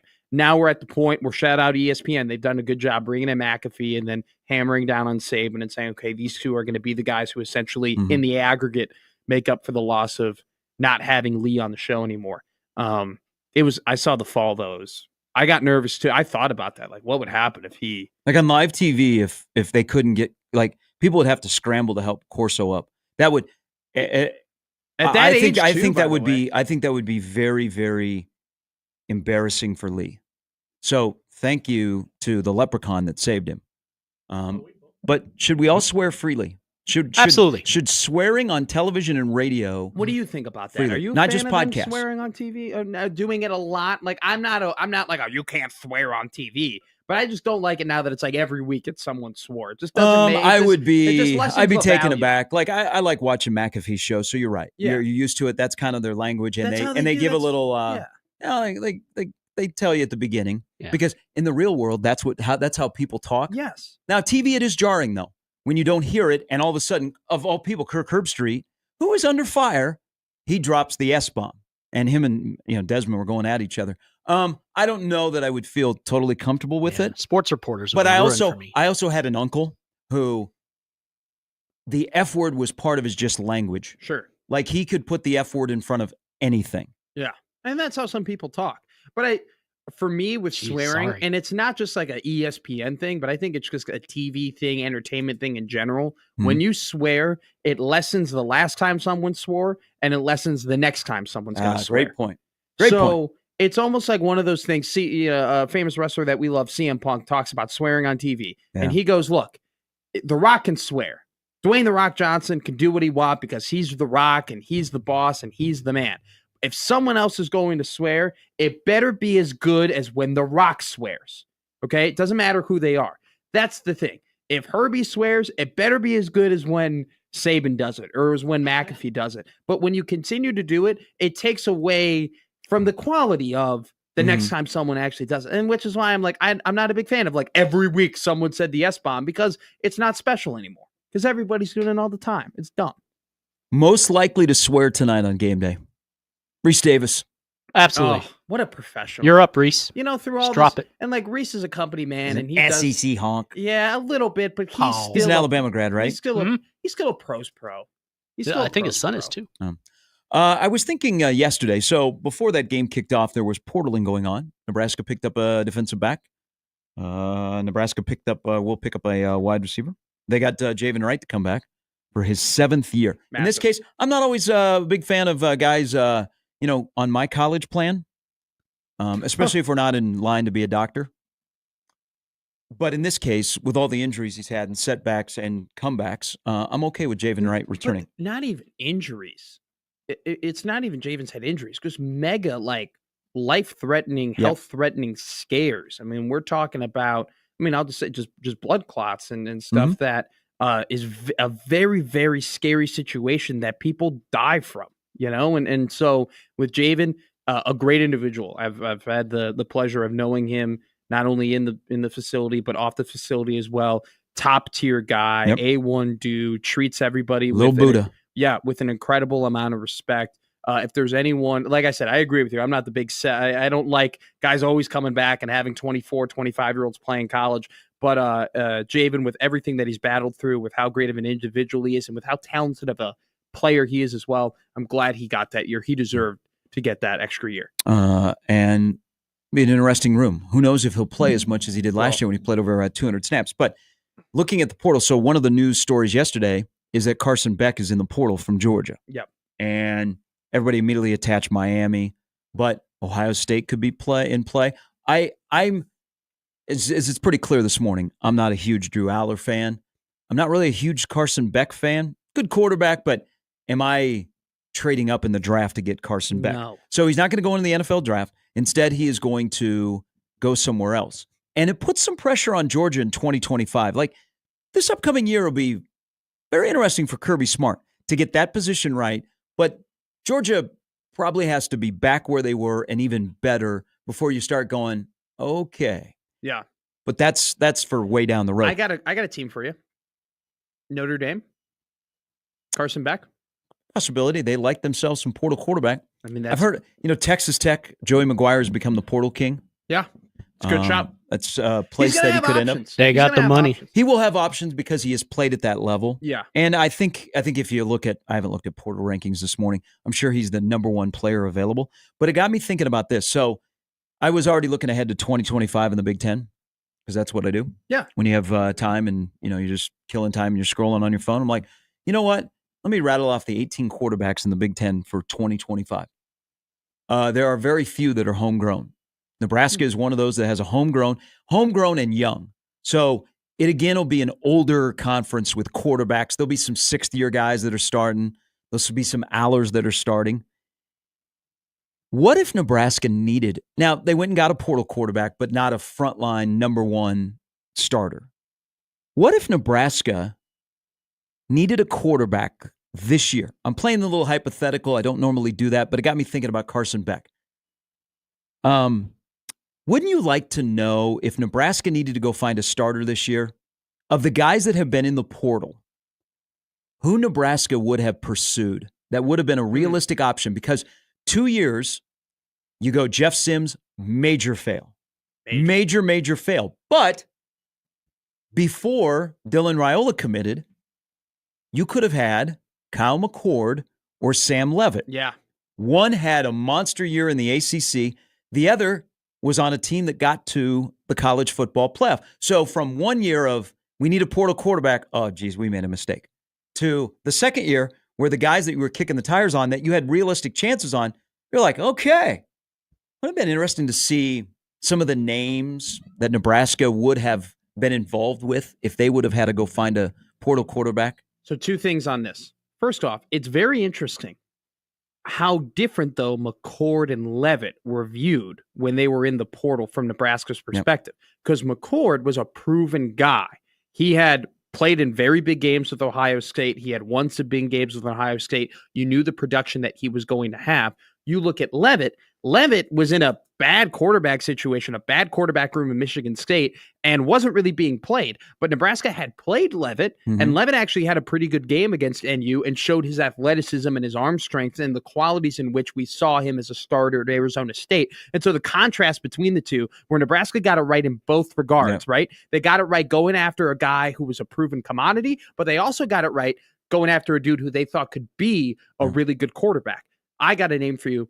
I think they probably would have gone after Jackson Arnold from Oklahoma. I think they would have looked at him as a This guy was a highly rated recruit out of high school. He's got a ton of athleticism. Yes, he didn't have the best time most of the year throwing the ball, but Nebraska has this idea and has this belief that they can develop guys and they can, quote unquote, fix guys. I think they would have looked at Arnold as a dude, as this guy's athletic, this guy has some talent, we can take him in here, we can put him in the situation, hopefully we can develop him, and he could be the guy that Oklahoma was hoping that he would be for their team. How about Mark Gronowski?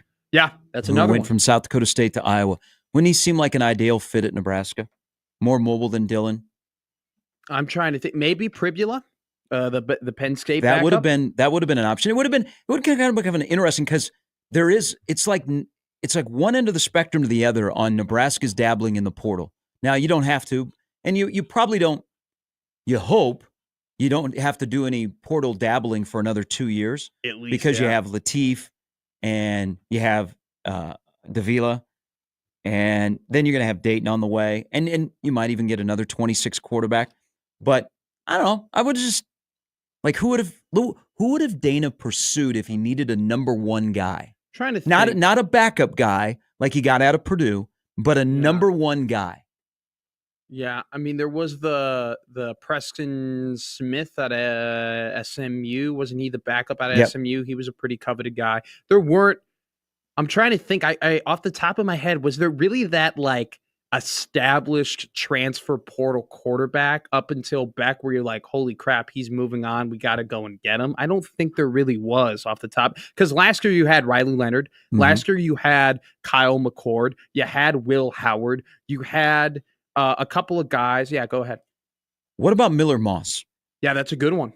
That's a really good one. Who went in the portal early and he picked his school early. But I think it probably would have been dependent on how they viewed their team going into this year. If they still viewed the team as, okay, we're going to really run the ball, we're still a defensive and running the ball program, this is how we're going to win games, they probably would. I think they would have gone after either an Arnold or a Pribula. But if they had a year similar to last, or similar to Rule's first year, where it was really the quarterback play was abysmal and it was the reason why they didn't make a bowl game, I think they would have gone after a Miller Moss, because that's a proven commodity. That's a guy who immediately raises the floor of your team. Part of the reason why they went after Howard, why they went after McCord before they ended up getting Dillon. It would have been, I totally agree with you, would have been really interesting. This portal, just the quarterbacks in general, look, I have to do maybe a little bit more research before I make a bold statement, but kind of just on the surface level, the quarterback play in college football heading into the NFL and so far just in general, seems like it's taken a major step back after last year's class, a major step back. Like you're talking about dudes who really didn't reach the ceiling we thought they could have. Quinn Ewers, Carson Beck, those are guys that everyone assumed that they were going to end up being top picks in the NFL draft. They're now both are going to probably have to come back to college football for another year for that to happen. Who really is that blue chip next guy up quarterback outside of Archie Manning? Are you looking at a Dante Moore in Oregon? Is Sam Levitt really a NFL guy? Is it going to be Luke Altmaier in Illinois? Like, there's really not, as of right now. That's why the next two quarterback classes, you're right. Next two quarterback classes are a little underwhelming. Yeah, and Jackson Arnold was another guy who the guy Kansas State, I'm blanking on his name right now, with the long hair. Avery Johnson? Avery Johnson. That's why Kansas State let Howard go. They go, okay, we got to play this, this really highly touted Avery Johnson kid. You can go to wherever the heck you want. So, yeah, it's very interesting. A year ago, you would have said, man, college football is in a really good space in terms of quarterbacks, not only the guys who are going to be graduating this year, but the guys who are coming up. A whole year later, we're sitting here and saying, these next two quarterback classes are going to be pretty weak. It's a really interesting flip in football. I wonder if it's the lack of development on offenses, or maybe defenses are getting better and offenses aren't adjusting. Okay, let me scroll here. I'm doing that. I can't believe I'm doing this. I'm looking at a mock 26 draft because I'm looking for Dylan Raiola. Oh, sure. So Nussmeier from LSU. Yeah. Arch Manning will be at the top. Absolutely. I'm scrolling through here. Sellers from South Carolina, who's kind of intriguing at 6'3". Yeah. That's a good one. All right. I just, would have been Like if Nebraska had a QB1 opening, who would have Dana Holgorsen pursued? Because he'll have to pursue a portal quarterback in 2 years. All right, 21 past the hour. Brett Cianci will join us within the hour. His thoughts on what happened last night between Notre Dame and Penn State. What will happen today between Texas and Ohio State? Brett was on the Penn State Nittany Lions last week. I'm curious to see what he thinks after. Brett's one of the best. I'm just curious to hear what he thought went wrong with Penn State outside of the maybe throwing it back across the middle. That's a good point. Never mind. But he will be. He's a traditionalist. That was a clean uniform game last night. Oh yeah. Well, man, that's just a historic matchup. Penn State Notre Dame. Where were the neck rolls? Mm-hmm. Exposed. Did you see Notre Dame had a guy with a T-bar? How cool was that? That was pretty sick. Old school, baby. Old school. Gotta love it. It's Gary and Matt with Jimmy on 1620 The Zone. Underdog is the best place to cash in on all your takes during the playoffs. Which players are going off and which ones are ice cold? With over 5 million happy players and $2 billion won, Underdog makes it fun and easy to cash in on all your favorite athletes' performances. They've got all your favorite leagues, teams, and stars to choose from. With their Pick'em game, you could win up to 1,000 times your money just by choosing higher or lower on player stats like yards, touchdowns, interceptions, and more. And every dog deserves a second chance. And with Underdog Rescues, you can get your money back and receive a promo if an early injury causes your entry to lose. This week on Underdog, I'm all about it's still the Super Wild Card Weekend to me. It'll always be the Super Wild Card Weekend. Anyway, Underdog is the best place to play Pick'em. Download the app, sign up with promo code ZONE. Deposit now to get up to $1,000 in bonus cash instantly. That's promo code ZONE. Must be 19 plus in Nebraska and present in a state where Underdog Fantasy operates. Terms apply. Concerned with your play? Call 1-800-GAMBLER or visit ncpgambling.org.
Super Bowl performer.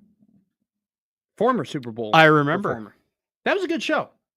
It was a really, really good show. Do you have a favorite Super Bowl? Up with people. What? Do you have? You heard me. I didn't hear. I literally did not hear you. Up with people.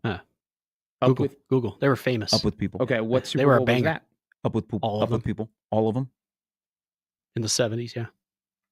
Kind of like when the Elephants performed at the Orange Bowl, at the old Orange Bowl, where Tom Osborne got upset because they had an 18-hour rehearsal to perform the circus, and they left divots on the field. Do you know the first Orange Bowl I went to? It was the Larry Jones shutout Super Bowl, or the Orange Bowl with Miami beat Nebraska.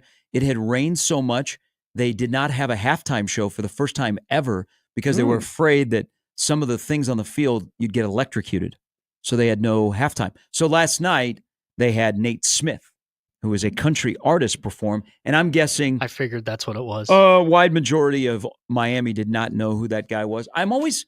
Like, the Super Bowl is in New Orleans this year. They've got great music. Let's have somebody that's connected to New Orleans that does the Super Bowl. I couldn't agree with you more. I never understood why they don't do local acts for local guys, local people. Yeah, not like, Peter, Paul, and Mary that perform at the Zoo Bar. Yeah, no. But there are, REO Speedway. If a Super Bowl is coming to your city, more than likely you have a pretty rich. There, yeah. You have a pretty rich music history. Like they go to Atlanta. There are enough people in Atlanta that we don't need to fly in Maroon 5. Yes. I'm glad I missed that one. Like the best example of this working was when they did it in LA and they brought out Dr. Dre's guys and Snoop Dogg and Kendrick Lamar and Eminem, and they go, we're rooted within this LA community. It'll never be better than that.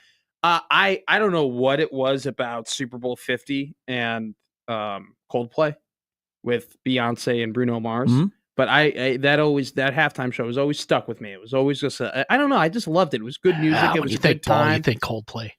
Probably number one would be Prince, though. If I'm being honest. Yeah, I've seen Nips before. I didn't do anything for me. Yeah. So I was in college at the time. Prince would be number one. I thought Justin Timberlake's halftime show and then with the tribute to Prince was actually so cool. Very, very Michael cool. Jackson. That was a banger. That's a great one. So last night they just kind of Ashley Simpson performed at the Super Bowl or the Orange Bowl in 2005, and it was memorable for many reasons. Yeah. Last night they had the country artist, and you're like, okay. I'm guessing most people in Miami are like, who is this guy? But our halftime's too long. Yes. If you notice something with basketball on national televised broadcast, they put up the clock on the countdown to when the second half starts. Yes. The Big Ten Network does that. Yeah, I love it. They don't do that in college football or the NFL. But I think ESPN does that, so you know how long you keep it mute. Okay. Our college football halftime's too long. The NFL seems to fly. Yeah. Like they go back to the studio and it's a couple of highlights, a little analysis, and they're right back to the stadium. College football halftime seem to get longer. Yeah, maybe. I think just maybe from a broadcasting perspective, probably. Here's my biggest problem, though, when I've always had this issue. I never understand how in the biggest games of the year, we change, we become inconsistent. We change protocol, right? Super Bowl halftime is a half hour. Every other game they've played up to that point, the halftime's 15 minutes. But on the biggest game of the year, we're giving them 15 extra minutes to rest. In case the quarterback sprains his ankle. Well, they used to do. Halftime. Okay, so when they had the big shows at the Orange Bowl, I remember Orange Bowl halftimes were like 25 minutes. They were a big deal. Yeah, it's too long. Like these guys are used to a routine. They have a routine. It's there's consistency. Okay, I know that when I get into the locker room, I'm gonna have this amount of time. So this is what I do. I do this. I get myself comfortable. Now you give these guys 10 extra minutes, and I'm not saying every player is affected by it, but I'm sure there are some dudes who are in the locker room and are like, what the hell's going on? Like they're twiddling their thumbs. They're out of it. They don't. It's one of those things where does it really affect the outcome of the game?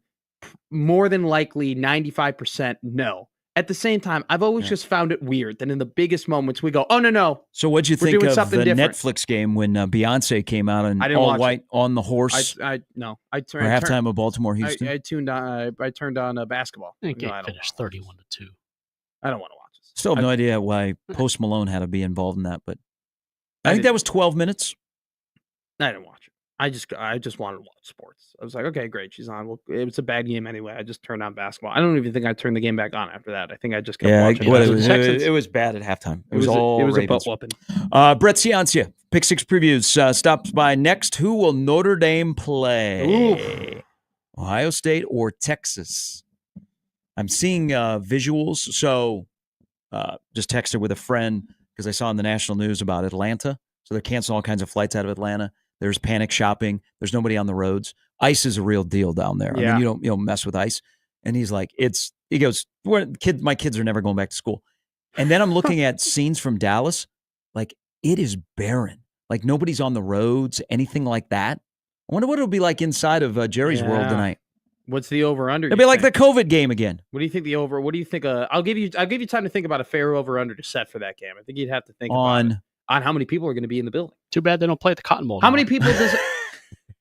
How many people does they that play sit? in Frisco at the Star? Maybe they just go to a high school. They just played at a high school stadium tonight, so it looks more packed. How many people does Ryan Day can't win a big game? How many people does Jerry's World sit? For tonight, it'll probably be about 80, 82.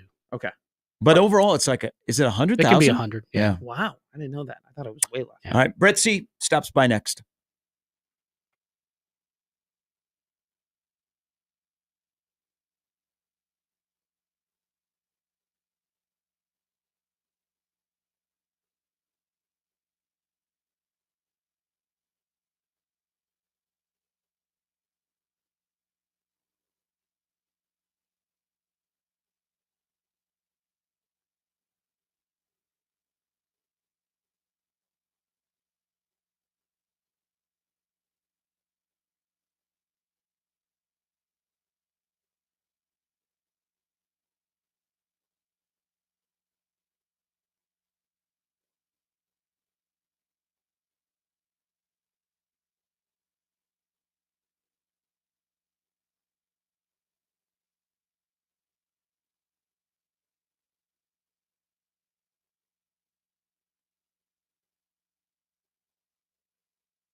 All right, Notre Dame is off to the national championship game in Atlanta coming up on the 20th. Who will they play? Ohio State, Texas tonight in Arlington at Jerry's World. Brett Ciancia from his warm, humble abode on this early morning from Pick Six Previews joins us. Good morning. Happy New Year. Hey, Happy New Year, guys. And, what a thriller last night.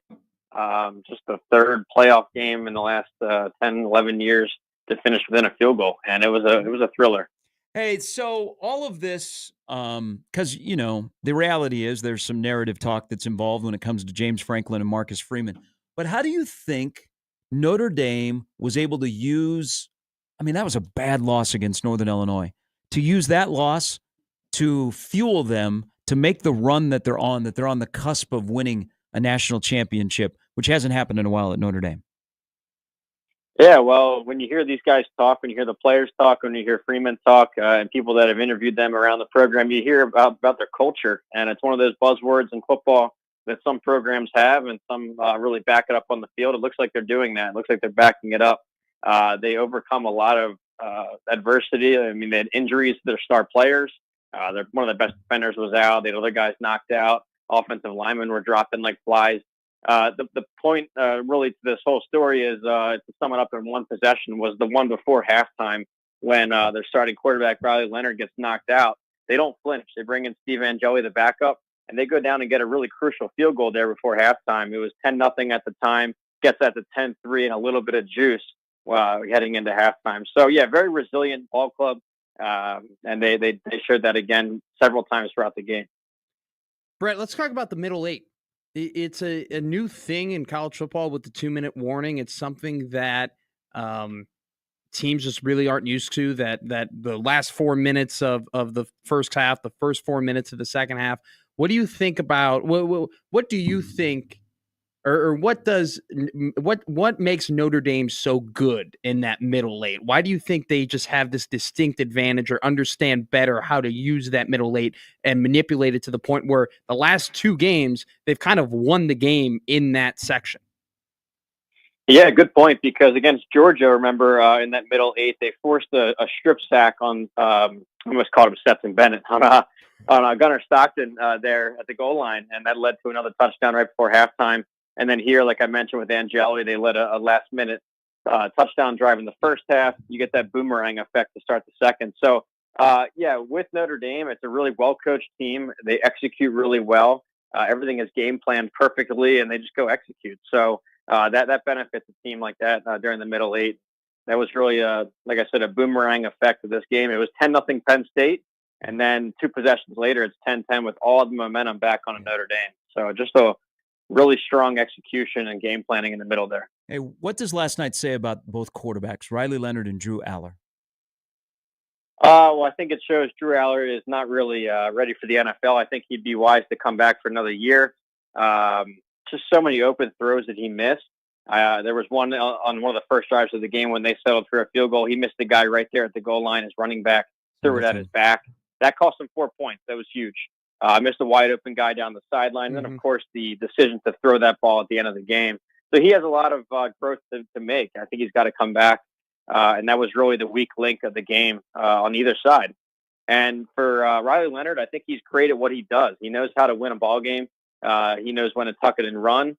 He's just really gutsy, and his teammates elevate his play around him. So I don't know what that projects towards the pros, but as a college quarterback in this system, he's excellent. After this run, where do you think Marcus Freeman ranks amongst coaches in college football? Oh, well, that's interesting, because you want to look at what he inherited and what he rose them to, because the thought when Brian Kelly was there and when Brian Kelly left was that Notre Dame can't get to that top tier. There's a cap on how high Notre Dame can get. They can't go contend with SEC teams. They can't recruit in the top 5. And Marcus Freeman has blown all those narratives out of the water. I mean, he goes and beats Georgia, the SEC champs. He's elevated their recruiting profile now to a higher level. So he's getting 4- and 5-star players at a higher clip than they've ever gotten. So I think he's one of the best in the country, and he's proving it out on the field. Now a 3-year sample size in the national title for Notre Dame, and really young guy, real passionate guy. The players love him.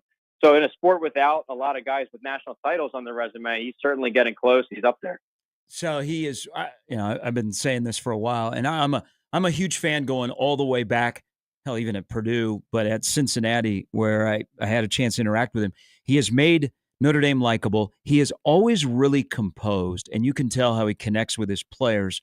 But there's the Marcus Freeman, and his stock is rising, and I hope for the sake of college football, we keep him in college football. But if I'm an NFL exec today, I'm trying to find out how quickly I can talk to Marcus Freeman. But the other sideline, Brett, we've talked ad nauseum about him. And it's the reality. You're in a big game, a chance to win a game that matters, to put Penn State into the national championship game, and Penn State comes up short. So you're in that part of the country. You hear a lot about Penn State football. What's going to be the chatter today about James Franklin? Well, I think first off, from the Penn Stater perspective, I've got cousins that went there, friends, a lot of people that I'm close with are Penn Staters, and my phone was lighting up all night. You had guys they had their flights booked for Atlanta. They had it ready to go. They had the green light. They were looking at a national title appearance, first time for them in their lifetimes, most of them, because the last time Penn State made it there was in '86. And so I would first say just utter shock. I mean, you have all the momentum there, 24-17 with 5 minutes left in the ball game, and you find a way to lose it. Not only lose it, but lose in regulation. I think it really stings. So once that initial shock wears off, I think it comes back to a review of James Franklin again. And this has been his thing for his whole tenure, is that he gets to the big stage. He can win 9-10 games, but against the elite teams, he can't get it done. And they flashed a stat on there. He's 1-18 in his career against the top 5. And this is a game, too, where he had the talent advantage. You could argue at least equal. And you got to go execute there at the end of the game. Penn State was given a great bracket luck, if you will, a real great path to the title game. You got to finish it off. You got to execute there. So, it's a tough loss for them to stomach.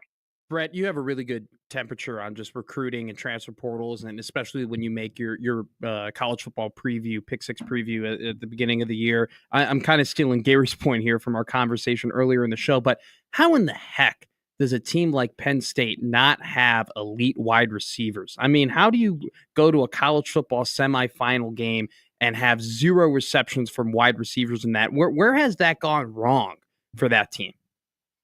Yeah, well, I'm glad you brought that up. I had mentioned that Drew Aller was the weak link of the game, and that's kind of not his fault, because really wide receiver at Penn State was their weak link. That's one hole in the roster that's just gigantic. That's why you saw Tyler Warren use so many ways, because they had no playmakers on the outside, and that's a recruiting failure. And this was a special recruiting class for Penn State. The 2022 class, the Penn Staters talked about this for a long time, keeping them in state. They're 5-star kids. You saw them everywhere. It was Singleton, the running back, Abdul Carter, the defensive lineman. But anyway, what I'm getting at, it's a team sport. You got to have all 22 spots covered, and at receiver, it was a giant hole. So, yeah, just a breakdown in recruiting. They had a questionable receiver coach a couple years back that got some mixed reviews. I don't know if that plays into it, but, yeah, that cost them. And same how I talked earlier in the year, Ole Miss, they had a hole in their roster at running back. They let Judkins get away to Ohio State, and then they couldn't execute in short yardage. They were one player away from, I think, being one of the best teams in the country. So it goes back to being a team sport. You got to fill all 22 spots. Brett Ciancia from Pick Six Previews joining us. All right, let's shift to what's going to go on in Texas tonight. Are we ready to have a real conversation? And I'm not saying you, but this is coming up about Ohio State. Oh, man, finally, look at that. Look how they're playing. Are we ready to have a real conversation about this is who Ohio State is? They were the best team in college football going in, and after a hiccup against Michigan where they learned a lesson, they have throttled Tennessee and Oregon back-to-back. Yeah, I think we're a little short-term memory in college football and in sports in general. But if you just think back to August, there was really the discussion of 2 superpower programs coming in. It was Georgia, it was Ohio State. And you could go to Vegas back then in August, and it was even money whether you pick Ohio State, Georgia versus the field. Those 2 versus the other 132 is even money. So these were very, very distant favorites. Georgia, of course, collapsed, but Ohio State is still the superpower team we thought they were. And now they have the play calling, the vertical passing, the wide open play calling that's going to unlock their talent. And they did not show that against Michigan. Chip Kelly got super conservative and tried to beat him in a phone booth. But now you see them airing it out, and they look like they're unstoppable. So this is the team we thought we had. I think in tonight's game, you're going to have 22 prospects that are projected in the first 3 rounds, and that's not even counting the freshmen. Jeremiah Smith on the one side, and then Simmons on Texas. Agreed. So it is an NFL combine tonight. It's going to be incredible. Brett, I think in preseason, if you said Ohio State is going to play Texas in the CFP semifinal game, you would probably give the quarterback matchup advantage to Texas. Now that we are well, what is it now? 14, 15 games into the year. We're finally here. What is the quarterback matchup tonight? Who do you think has the slight edge, Howard or Ewers? Well, I think highest ceiling is Ewers still, but he's so inconsistent this year. I look back at his 2023 stats and performance. He's actually declined this year. He dropped in all the major categories: yards per attempt, touchdowns, quarterback rating, which covers it all. He's fallen all the way to 25th in the country in QB rating, which I really like to use. Will Howard's up there in the top 5. And I know a lot of that is the NFL talent he's got around him, but he executes. And I think I'd rather have Will Howard along with that receiver stable, obviously, than Texas. And the key for Texas, like I said, is consistency. They flash a quarter where you're like, wow, this is a national title team. But then they throw you 2 duds where they let the other team back into the ballgame. So consistency is the problem with Texas. I think Ohio State is going to win here tonight. I'm going to go by double digits even. Ohio State 34-21. Hey, these two coaches that are going at each other tonight, and I'm excited to see Sarkisian calling plays on one side, Chip Kelly calling plays on the other. But there is some chatter yesterday by NFL guys on talking head shows that are pretty well connected about Ryan Day and the NFL. But Sarkisian was mentioned earlier in the week, NFL as well. The two guys coaching against each other tonight, did they finish the year in college, or they finish their career in college, or do they finish their career in the NFL? Wow, that's so tough. I mean, the way the sport is changing, you see guys more likely to go to the pros just to get back to X's and O's. We saw that a lot. We've talked about that. Jeff Hafley from Boston College, and even guys downgrading their position like Chip Kelly did. So I have no idea what these guys' intentions are, but on the field, you talked about it. He's one of the best play callers and schemers in Sarkisian, but don't overlook these two defensive minds too, because this is the number 1 and number 2 defenses in the country, along there with Notre Dame going at it. You got Jim Knowles at Ohio State and Pete Kwiatkowski at Texas. It is going to be an absolute chess match.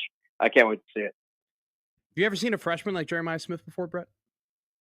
I don't think so. I was going back and trying to think of this. And what's crazy is these awards. I voted on the Blitnikoff. I had him as my number 1 pick. I think a lot of the voters get really too focused on just who leads the country in receptions. So this guy from San Jose State got placed into the finalists instead of Jeremiah Smith.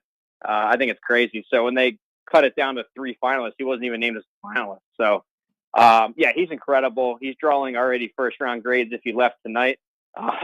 It's impossible as a freshman, of course. But no, I've never seen a guy take over a game like that as a true freshman. So in a long history of receivers at Ohio State, they're already talking about him being the best ever.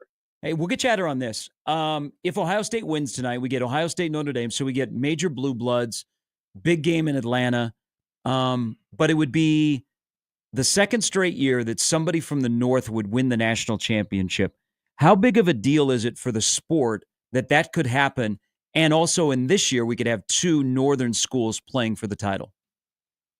Yeah, it's huge. I mean, we talk about the college football, the regionality of the sport. I think it's important to get the Northeast and the North and the Midwest back involved really on the championship stage. I went back and charted it, the BCS era and the playoff era. I think it's something like 95% of the games, playoff games, included a Southern team. And only a handful less than that have had 2 non-Southern teams. And, of course, Michigan, Washington was one last year. And Ohio State, Oregon, the title in 2014 was one of them. This will become the 3rd or 4th ever. So it's rare. It's 2 big brands, 2 great fan bases. But, even with Penn State, I'm not affiliated with them. It was still cool to see the home state team involved in the Final Four and get our part of the country some attention. So I think it's big for the sport. Yeah, fantastic. Hey, enjoy tonight. We'll talk to you next Friday ahead of the national championship game, my friend. All right, guys. Thank you. Thank you, Brett. Tonight. That's Brett Ciancia from Pick 6 Previews. Blowout potential tonight? 5.5 is the line right now for Ohio State. Blowout potential? It's moving toward Texas. Okay. I thought it would be moving the other way. Yeah. Wow. I think so. I have I talked about a stat for you today, right? Yep. I have one. Okay, let's go through it really quick. Give it to me. So everyone talks about like Texas's defense. Texas has a good defense. Mm-hmm. Texas is good defensively. I think they're overrated. Okay. And I'll tell you why. So here are the yards per game and the points per game of every team that Texas has played this season. Okay. So I'm going to give you the first number that's points per game. I'll give you the second number that's yards per game. Okay. So going down every game they've played, 95th, 58th, 103rd, 138th, 30th and 11th. You go, oh, that's pretty good. Nope, that's UTSA. Okay, so that's a non-Power 5 program. 113th, 125th. 96, 73. 110, 126. 37, 50. That's Georgia. They lose that game. Yeah. 78, 118. 64, 82. 58, 16. Pretty high 16. That's Arkansas. 124, 124. 50, 52. Okay, now we're in the playoffs. 20th, 14th. That's Clemson. 25th, 25th. That's ASU. In those two games, they gave up their most points of the season and their second most points of the season. They have never played this year offense like Ohio State. So when people say, well, Texas has a really good defense, I think that's more so of a product of the lacking offenses they've played as opposed to how dominant they are. I think Ohio State scores a lot of points tonight. I love the over, and I love that the line is moving toward toward Texas, meaning Ohio State's now less of a favorite. I love that because I agree with Brett. I think it's going to be Ohio State, Blowout not by potential. a landslide, but they're going to control that game. We also, I think Notre Dame would be an underdog regardless of who they played. You know what? I agree with you. I think that's a great take because if Texas were to beat Ohio State, that would be a massive win, and people would be like, man, maybe Texas is better than we thought. So I agree with you in that regard. All right, we come back after the band, which they don't show the band anymore. BS. The Notre Dame. Why are we phasing the band out of Dame- college football? They're phasing fun out of college football. Well, not all bands are created equal. That's true. There'll be some good ones tonight, though. Some play the same song over and over and over. Shout out Some mix it up. What were you saying, though, about Notre Dame and the band? No, the band's are going to be on the field when we come back. We got a game we're going to play because the NFL playoffs begin on Saturday. But do want to mention, thank you to listener Matt in the Equitable Bank inbox. He let us know that there is a special connection. It's not only just Xavier Watts. I almost said DJ. Should say DJ. Teddy and Anthony Rizak on Notre Dame's roster. So there are 3 Omaha kids that are on Notre Dame's roster. Yeah. But I think this is his 3rd year. One of the leprechauns for Notre Dame is a graduate of Creighton Prep. Oh. Wow. Colin Mahoney. I think this is his 3rd year being one of the, because they have like 3 leprechauns, I think. Rotation. Yeah. Do they have a rotation? Yeah. Load management. Because they have one, because Colin is not a female. They do have a female leprechaun. Oh, okay, cool. But Colin Mahoney, shout out to him. He is one of the leprechauns for Notre Dame. Here, I thought West Side won Creighton everything. Prep Junior J graduate. Is Notre Dame Omaha's team? There have been a lot of connection to Notre Dame out of the city of Omaha. Next hour is coming up next.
Hey, pretty good sports night here in the area. The Supernovas open up.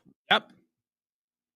Big night at the Chai. Talked to a good friend of mine, Jeff Ekstrom, who's a part of the Omaha Supernovas team over there. More than a part. He is the media maven. Yes. Does a great job. Email from him. Yeah. He's done an incredible job. Honestly, my first ever mentor in broadcasting was Jeff Ekstrom. He was a junior when I was a freshman. He showed me the ropes at UNL. I literally wouldn't be the broadcaster I am without him. PCU. He's doing an incredible job with the Supernovas. He told me today they're expecting a record crowd. I mean, they're going to have a lot of people there tonight. It's going to be hopping at the Chai. I mean, I'm excited. Volleyball, man, it's a volleyball state, and it keeps getting better and better and better. But can Omaha handle 2 volleyball teams? Yeah, that'll be the question. NFL, AFL. So one league, the players are better. The other league, the league is better organized, is what it's been explained to me. Because there's a little confusion. Because I will be at the Supernovas game tonight. I'm not saying that negatively. I'm just sure. I will be there. Want a picture? I will be watching the Ohio State-Texas game while I'm at the Supernovas opener tonight. I mean, yeah, it's your job. You gotta be aware. Yeah. Wait, my response when it was like, "We're going." Craig's got. I shouldn't have mentioned his name. T. Nelson. But I'm looking forward to it. But there are confusion because someone was like, "Hey, what team is Lexi on? I want to go see Lexi Rodriguez." And I said, "She's not in the Supernovas." But there are quite a few former Huskers and Creighton that are on the Supernovas for the first time. And they're like, "Okay, well, where are they at Raw?" No, they're at the Chai. They're back for another year. So there's a little bit of confusion. I don't know that Omaha can handle 2 volleyball teams that are playing simultaneously because there's a little bit of confusion, even though we love volleyball. But I'm looking forward to it tonight. Hey, the Supernovas organization and what they've been able to do in this community to make it a year-round thing and to get people in that building, that's a hell of an accomplishment because we're a little bit gun-shy about minor league teams here. The Storm Chasers ain't going anywhere, and they're great in the community. Union Omaha has followed up. But, we've had some teams that have come in and gone scorched earth and left, and we're like, I don't know if we're investing. Well, Supernovas have done a good job of getting people to invest, so looking forward to it tonight. If you're not going there, you're probably going over to hockey because Omaha's back. They got Colorado College, who is number 13 in the country. That's a big game in the NCHC. And then if you want to go a step further, now this is, if I want to be honest, I'm not saying I have to go to Supernovas. I would be at the Birdcage tonight. Westside and Prep play. Oh, I'd be there. I wish I would have been able to get to the Birdcage last night because Scott and Prep wrestled last night, and great environment, and Scott beat Prep. But it's a good sports night in this town. Yeah, back to volleyball with the Omaha, the two kind of competing. I'll say this, whatever. I don't think it's going to be an Omaha problem in that regard. I think that, like I said, volleyball state, there's going to be a lot of interest regardless of what happens. We'll see what happens with the league, and I just think in general, volleyball's on the rise, and hopefully in the next decade, in the next 15 years, in the next 20 years, pro volleyball is still around, and not only just around, but thriving, and something that not only just locally in Nebraska we have a lot of pride in, but people around the country have a pride in. So I think it's great. I think just Omaha in general, Nebraska in general has been incredible for the sport of volleyball. I give, they're not afraid to go head-to-head with basketball this time of the year. Oh. Like they could make it a summer sport, and you would probably be like, I'm not going inside in the summer. I want to stay outside. Yeah. But they've been able to do it. I mean, both places will be, one's much larger than the other. I don't know. It'll be fascinating to see what happens. But good luck to both organizations because they have people in both organizations that we know well. So Supernovas are tonight. What? So record crowd. What? So that would be like 12,000. I think they had 11 something last year. Jeff did not tell me the specific number, and I don't think he can really guess what the specific number is, though. But they are expecting a really great crowd tonight. They tailgate for this? I don't know. My time going last year, Nebraska volleyball has really skewed me because I wasn't as engaged. I was watching more for the show and other things. I know the volleyball was at a pretty high level. But in terms of the atmosphere and like what's going on, and you're like into every single serve, just wasn't the same. So I don't know. I'll be curious to see my reaction tonight as I watch Jeremiah Smith run down the sidelines against Texas. 12,090 is the record for an Omaha Supernovas game. That's ridiculous that they could get that. Not ridiculous bad, but ridiculous good. All right. So football, we got 4 more days of this tonight, and then we have 3 days of the playoffs. We're going to play a little game here. Yeah, so I will be manning this. This is my little project here for the playoffs. So, look, so a little bit early there on the music. Anyway, is this what you wanted? Yo, this is perfect. This is exactly what I wanted. Besides 14 that, Midnight teams at the Oasis are in the playoffs. We're going to play a game. We're going to go around the room. We're all going to pick a team. Okay, we're going to go around. We're going to do a little draft until all the teams have been taken up. Okay, so one person will have 4 teams. 2 people will have 5 teams. If the team that you pick wins the game, you get a point. Okay, most points at the end of the playoffs, at the end of the Super Bowl, wins it all. Okay. Now, I got a little question. We didn't talk about this. I want to throw this out here. If your team wins the Super Bowl, you get 2 points. If your team wins it, you get 2 points as opposed to just 1 point. Do we like that rule, that idea? Sure. Okay, you get a reward if you pick the team that wins the Super Bowl. I'm spinning the wheel now to see who will get the number 1 overall pick. You get the number 1 overall pick. You have the advantage of picking the field. Cooper play. But you only get 4 teams.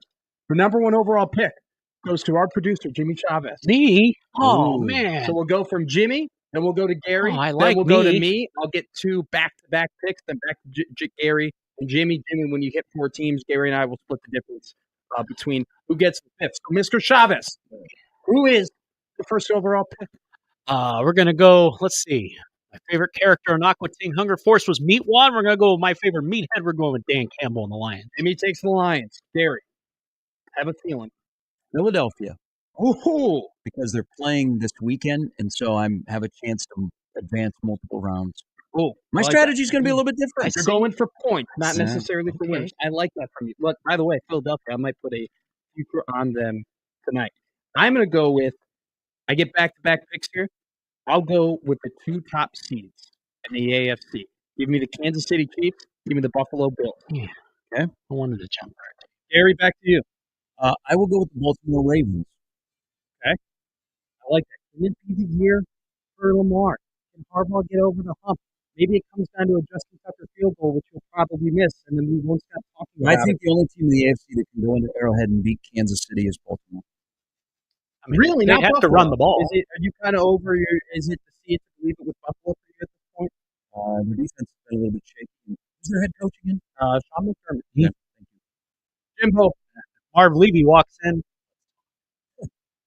You know what? We're gonna have more than just talk. Marv Levy walks in. He's still got it. 99 years young. Younger than I am. Let's go with your Minnesota Vikings. Vikings for Jimmy. Jimmy, you get up.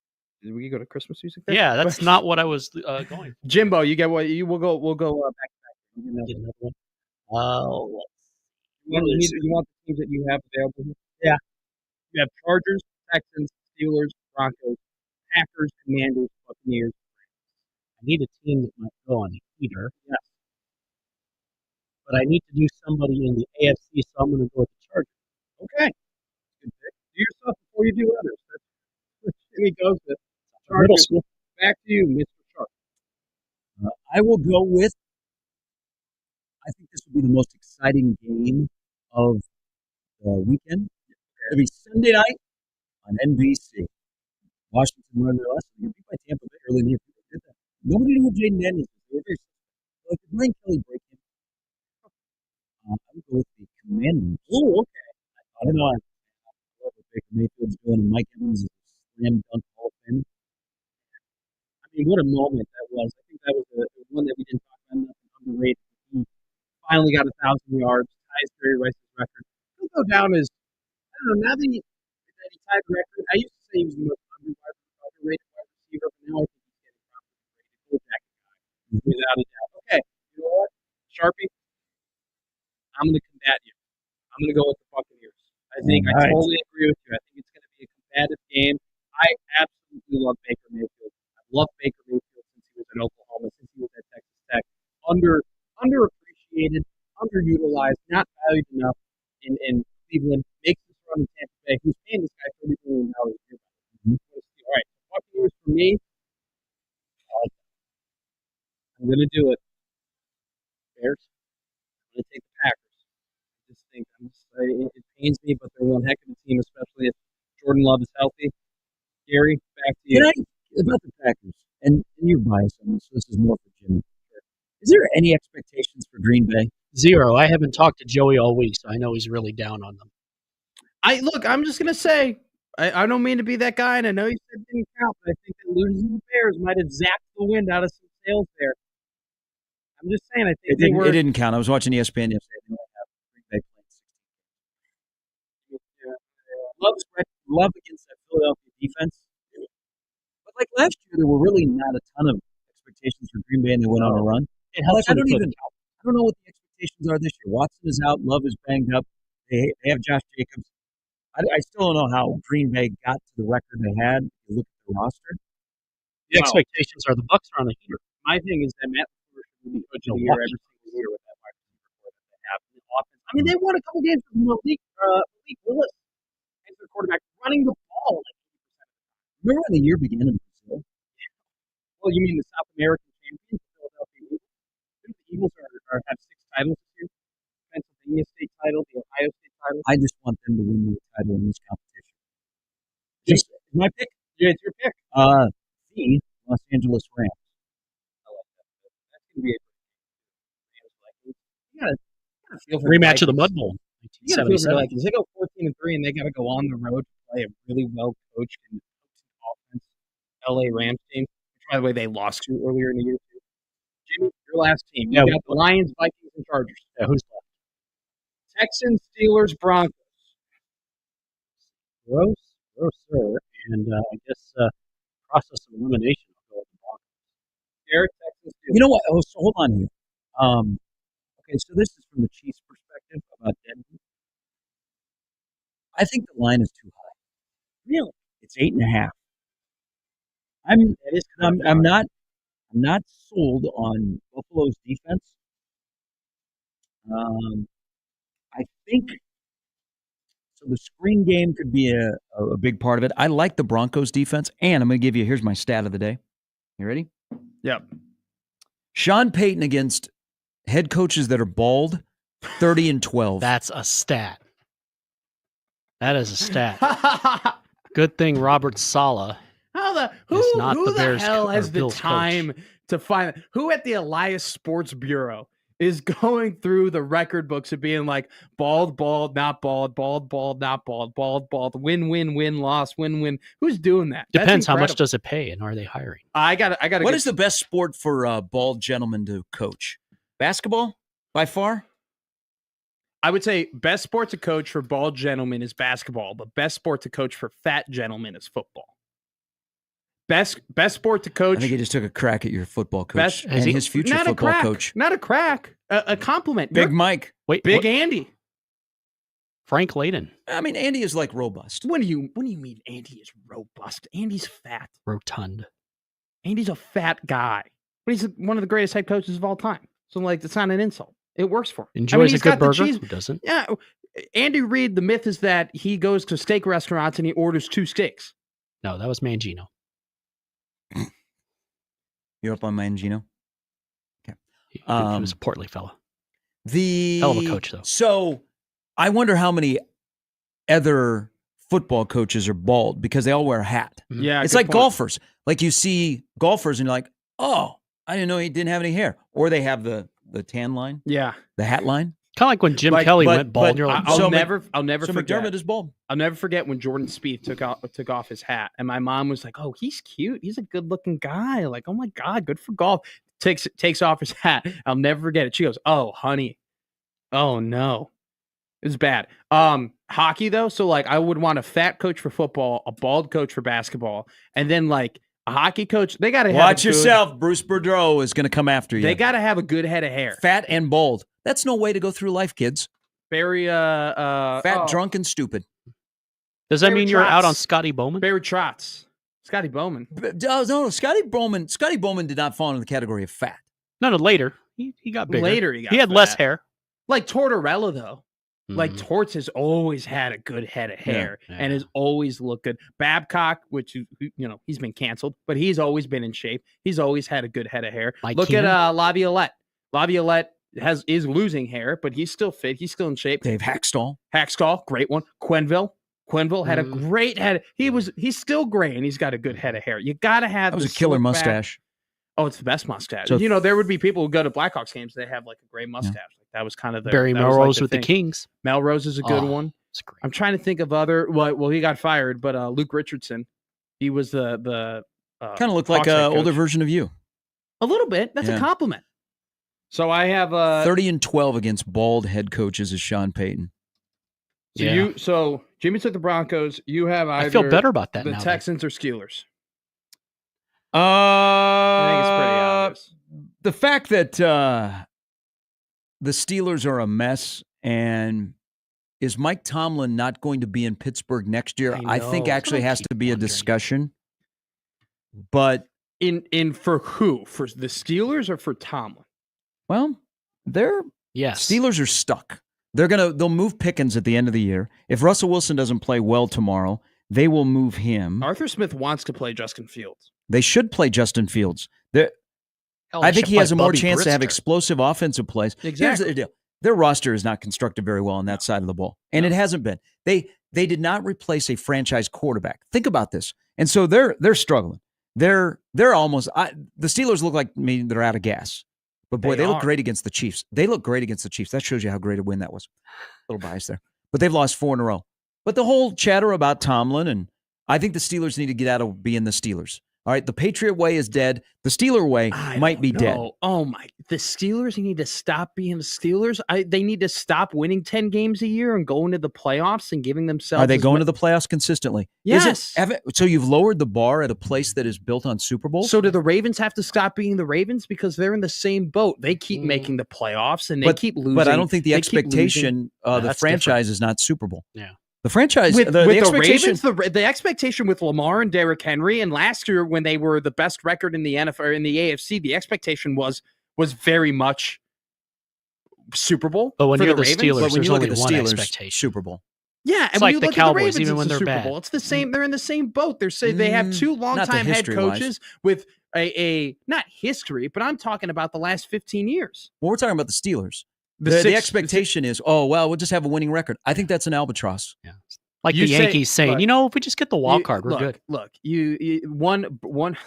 one bird in the hand is better than 2 in the bush. Okay, they are consistently winning. He hasn't had one. Trying not to say anything.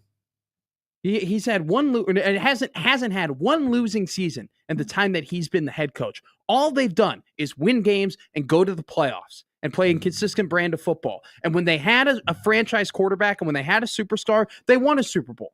Yes. They have not been able to grab another franchise quarterback and another superstar. But I'll ask you this. How easy is that to do? It's really damn hard. A lot of teams, my team included, has never done that. I get it. They're treading water a little bit, but the Steelers can't have to stop being the Steelers. So what are they going to be? When was the last time the Steelers won a playoff game? I remember. Because they got moved. I had a basketball game that day. They lost, icy. 2017? Another year. 9 years. 9 years.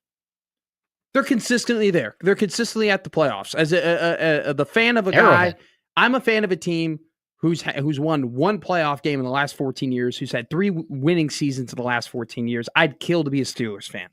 I hate that conversation. I get it. I understand they're treading water. They've been stuck in a spot. But at the same time, that might be a GM problem, not a Tomlin problem. I don't know. They're all connected, aren't they? A little bit. I mean, the GM does make the roster in Tomlin's vision, and maybe Tomlin does have to adjust a little bit. But to say that the answer to their problem is to fire the guy that's consistently winning. I'm not saying fire the guy. It's just kind of stale. Maybe somebody trades for him. Please. I know a team. Please. I don't care. I don't care that we'd give up a top 10 pick. I'd do it in a heartbeat. If Russell doesn't play well tomorrow, they're back into the quarterback derby. Mm-hmm. They're going to move Pickens in the offseason. They're out of gas. They are out of gas. There you go, Matt. Bears coach, Mike Tomlin. This is what? The fourth straight time in the playoffs they've been a wild card team. And they have been, 4 straight times one and done? They've Jimmy, great point. They backed into this one. I agree. I agree that the Steelers probably need some sort of change within how they construct the roster and how they look at the roster and how they're doing things. But to say that, and I'm not saying you said it, but there are other people who are saying, Stephen A. Smith on ESPN literally was talking about maybe it's time to move on from Tomlin. I think that's a ridiculous conversation. But I agree. Is Mike Tomlin and Doc Rivers related? Ooh, good one. I like that.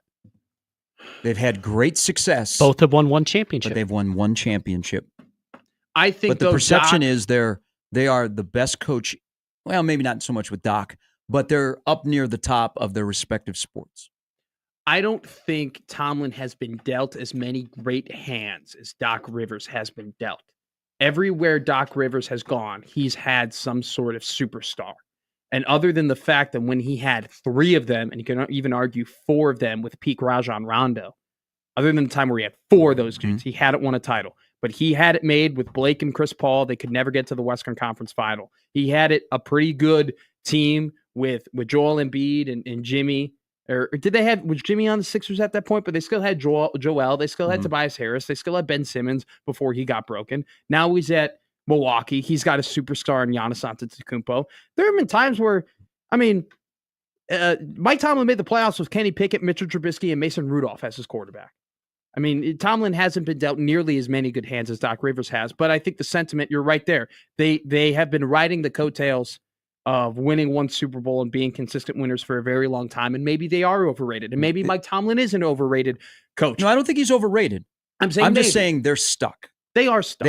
Big Ben broke the Steelers. When Big Ben stopped being a franchise quarterback and at the tail end, because this is going to happen in Kansas City. When Andy Reid says I'm out and Mahomes says I'm out, is the best time to draft a quarterback is when you don't need one. Yes. Look at the Green Bay Packers. Yes. I cannot believe I was about to say that. I cannot believe the Steelers didn't think to do what Green Bay did. And it wasn't like right at the end of his career, Big Ben was still like an unbelievable quarterback. You could start to feel it. You saw it coming. Yeah. So they haven't been able. What would you rather? What is harder to do in the NFL? Replace a franchise quarterback or a franchise head coach? Because Tomlin is right there with Bill Cowher and Chuck Noll in Steeler lore. So, and I'm going to do this with my team because Mahomes, he's got a little bit longer. I think Andy probably has 2 to 3 more years. I think Andy Reid actually lasts longer than Travis Kelce because I think we're getting close. I agree. There's a lot of tread on the tire with Travis. Andy enjoys it. What is harder to do in the NFL? Replace franchise quarterback or franchise head coach? Quarterback. I saw it when Aikman retired with the Cowboys, and then they replaced him with Quincy Carter in a revolving door until Romo. I'll say quarterback because Noll to Cowher to Tomlin happened before Favre, Rodgers to Love. Because that's the only time. The Packers are the only franchise, and that is the only succession where you can really see great quarterback to potentially great quarterback. I think Jordan Love's really good. I'm not willing to put him great. Granted, I only think there are 3 to 4 great quarterbacks in the NFL. That's a high bar for me. So I'll say quarterback, but it's a great question because when you go knee jerk, you say, oh, it's quarterback. But then when you actually start to think about it, it's a lot closer of a discussion than you think. And I think if we really thought about it and we put our heads together over an hour, we could probably make a better argument for coach. In saying all of that. So go ahead. By the way, I'll take Houston in this discussion. Okay. It's kind of this is the New England question. This is the New England conversation, right? You got to replace Brady or Belichick. Who would you rather? So, when Brady leaves, you see what happened post the Patriots. Because the first year after Brady, they did make the playoffs, correct?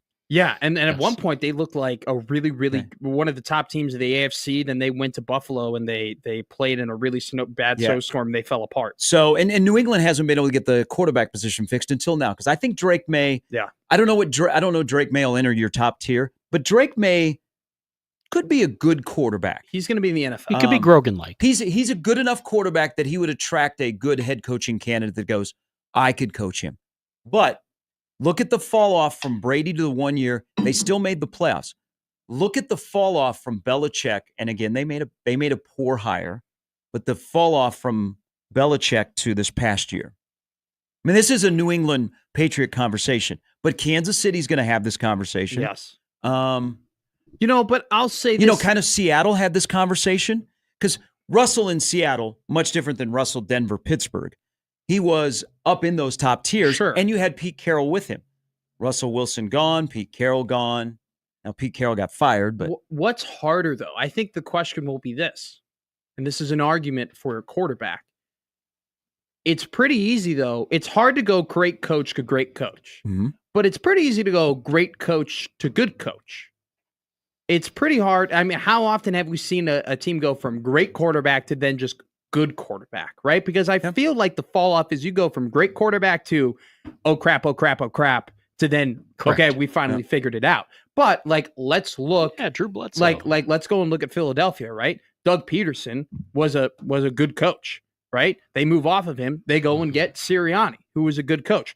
They go from Andy to Chip Kelly. Chip Kelly gets a lot of flack for how he handled that team, but he still was a good coach. They still made the playoffs. They still did it. It's easy to go from great to good in coaching. You see that more often than going from great to good in quarterbacks. So the one that comes off the top of my head is Tampa Bay went from great quarterback in Tom Brady to good quarterback in Baker Mayfield. I don't know how many times, though, you've really seen that happen where there's just a clean transition. I think the only time we've ever seen a clean transition from handing the baton quarterback to quarterback to quarterback is Green Bay. I think we see it plenty of times in coaching. That's a great conversation. Like the college conversation isn't even about the quarterback. It's all about the head coach. Absolutely. And this is that would be Alabama, Nebraska the discussion. I think that's one thing, though, when we talk about Sark going from college to the NFL, we talk about Freeman going from college to the NFL. Please don't. Even though I'm an NFL exec, I'm in South Bend today wondering where he's drinking his coffee. Well, I'll just say it's just for not. I was waiting for the plane to land. This isn't an NFL looking at them conversation. This is them looking at the NFL.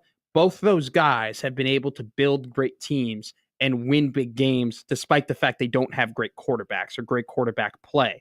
I think if you're looking at the NFL, both of them have to be thinking, okay, well, first conduct of business is I got to go and get a guy who can be under center, who I can trust. I think Sark has more confidence that he can do that than Freeman does. And rightfully so. I mean, Sark is basically this enamored QB whisperer. You're selling me on Sark. I don't know when it would be another check on Freeman's resume if he won a national title with Riley Leonard as his quarterback. That'd be scary. That'd be really, really scary. But he takes care of the little details.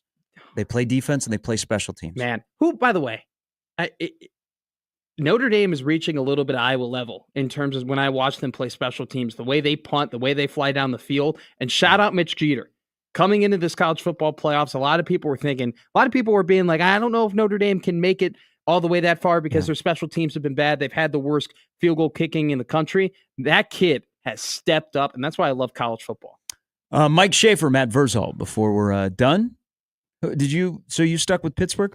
I got Pittsburgh. Right. I like it. The teams are good luck, boys. You got Gary, you got Philadelphia, Baltimore, Washington, LA, Houston. I have the Bills, the Chiefs, the Buccaneers, Green Bay, and Pittsburgh. Jimmy, 4 teams: the Lions, the Vikings, the Chargers, and the Broncos. All right. Pretty even field. Tournament begins tomorrow with the always Houston Texan home game against the Chargers. Be good. Even when they don't make the playoffs. All the games will be on the zone, I think. After Creighton basketball is done tomorrow. I think we only have 2 one-possession games in the NFL this week. That's what I guess. All right. Please let them be Sunday night. That's the game that I have the most time to watch. Okay. All right. I think it will be. This is Gary and Matt with Jimmy on 1620.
Hey, one thing about last night with Penn State, and I think they should have run Allen and Singleton more, where they have 34 carries combined.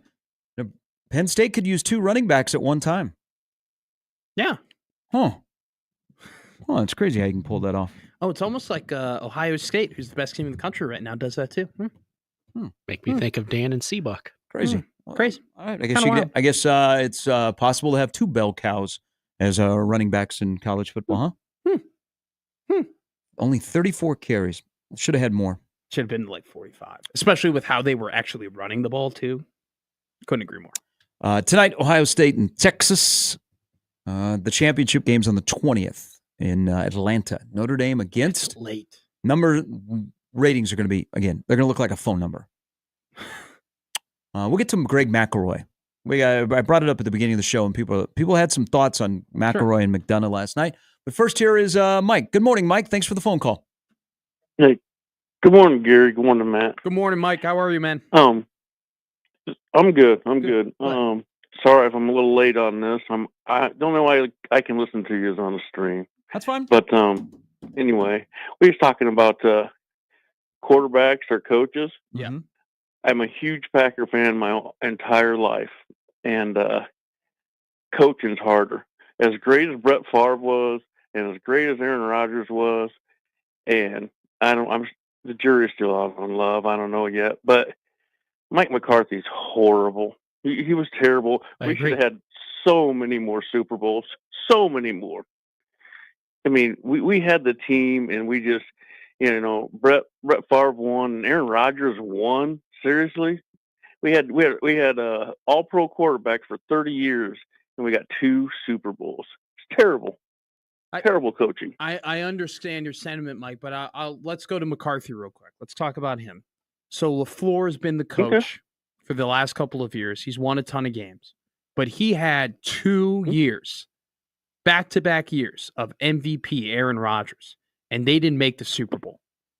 Is there something? I mean, let's be fair here. At least McCarthy had Rodgers for a long time. They made the Super Bowl. They won the Super Bowl. LaFleur had Rodgers at probably playing some of the best football of his entire life, and they couldn't even make the Super Bowl. Is that a McCarthy problem, or is that just Gutekunst isn't able to build the defense in the proper enough way to support an offensive Super Bowl run? That's a very good question, because Gutekunst, for as much praise as he gets, to me, like I'm just a nobody, he screws up the first round pick more than anybody I know. He makes up for it second, third, fourth, and fifth, but the first round pick is horrible. So I think it has to do with GM, but the GM a lot, and the coaching. McCarthy's average, man. If we would have stayed with Holmgren, and I think Matt LaFleur will get there. I like Matt LaFleur. He has problems with his red flag. He's terrible throwing that, and he has a little problem with the time management, timeouts. But other than that, he's in that younger group and this and that. I like him. I think it's Gutekunst and and then coaching. I really do. All right, Mike. Thanks for the phone call. Coaching or players, would you buy this? Green Bay is not a very good bad weather team. That's weird to hear. Heck yes, Gary. Everybody talks about Lambeau Field, going to Lambeau, playing in Lambeau, playoffs in Lambeau. What an advantage. They lose. They lose in Lambeau in the playoffs. They've done it the last couple of years. They've had NFC championship games in Lambeau and lost them. Thank you. But it's such a home field advantage. Oh my God, the weather's great. Oh my, Gary, thank you. You remember the game against the Giants? That's exactly what I thought. Oh my Lord. Okay. Chip logos. I've been waiting Actually, for this. Both games against the Giants. Second one was a little warmer. Lambeau is the most overrated home field advantage in all of sports. All I hear about is cold weather. They lose there. They've lost their last couple of years. Yes. Not wrong. They lost to Tampa Bay in the championship there. Yeah. They had it all marked up for them. They were the best team in the league. Didn't they lose to San Francisco at home too? Yep. In the NFC Championship game? LaFleur's first year, they lost in the NFC Championship game to San Francisco. Then they lost in the COVID year to the Bucs at Lambeau. They lost a wild card game to San Francisco and below 0. So they lost, they lost back-to-back. So LaFleur's first 2 years, they lost in the NFC Championship game. They lost to the Niners, then they lost to the Bucs. The following year, the divisional round, they lost to the Niners. And then last year in the divisional game out in San Francisco, where they went into Dallas and blew them out and then went out to the West Coast, they got beaten that game. And they had a chance. I mean, Green Bay had a chance to beat San Francisco last year. But yeah, the first 2 years, cold weather games, NFC Championship. The Niner game, the conditions were much worse. Or no, the conditions for 21, Rodgers' last game, were much worse. I'm trying to look up right now. Last playoff game. Playoff Rodgers. record in Lambeau Field. They beat the Cardinals in 82. John Jefferson. My computer is having a meltdown right now. But no, they don't win. They go to Lambeau Field and everybody talks about how challenging of a place that is to play. I'll find it later during the break because I do want to find that actual stat. But yeah, no, it's funny. I mean, there are a lot of Green Bay Packers fans who are going to be mad at you when you say they're not a good cold weather team. But I couldn't agree. No, I agree. Mm-hmm. They lose at Lambeau Field. And by the way, they played Tampa at Lambeau Field. Yeah. They played a Florida team in Lambeau Field in bone-chilling weather, and they lost against them too. All right, shifting gears. There's an Ohio State fan that got to watch the game in Miami last night. There is a story out there that I'm calling BS on. That's what I thought. I know people have brain farts and they make major mistakes, but I can't believe this mistake. So there is a story of 2 Ohio State fans that made arrangements to be at the Orange Bowl in Miami to watch the Buckeyes play. So they made plane reservations, hotel reservations. They got the tickets to go to Miami after Ohio State had won in the Rose Bowl. The Buckeyes are playing tonight in Dallas against Texas. These 2 fans misread the bracket, and they ended up in Miami. So this is where I might call some BS because I don't think you can. This is like egregious. So a guy named Johnny McGonigal, who's probably an Irish fan because that's a very Irish name, so just ran into Ohio State fans in the hotel elevator. They misread the bracket and thought Ohio State would be playing in the Orange Bowl. They're here for the Penn State Notre Dame game tonight.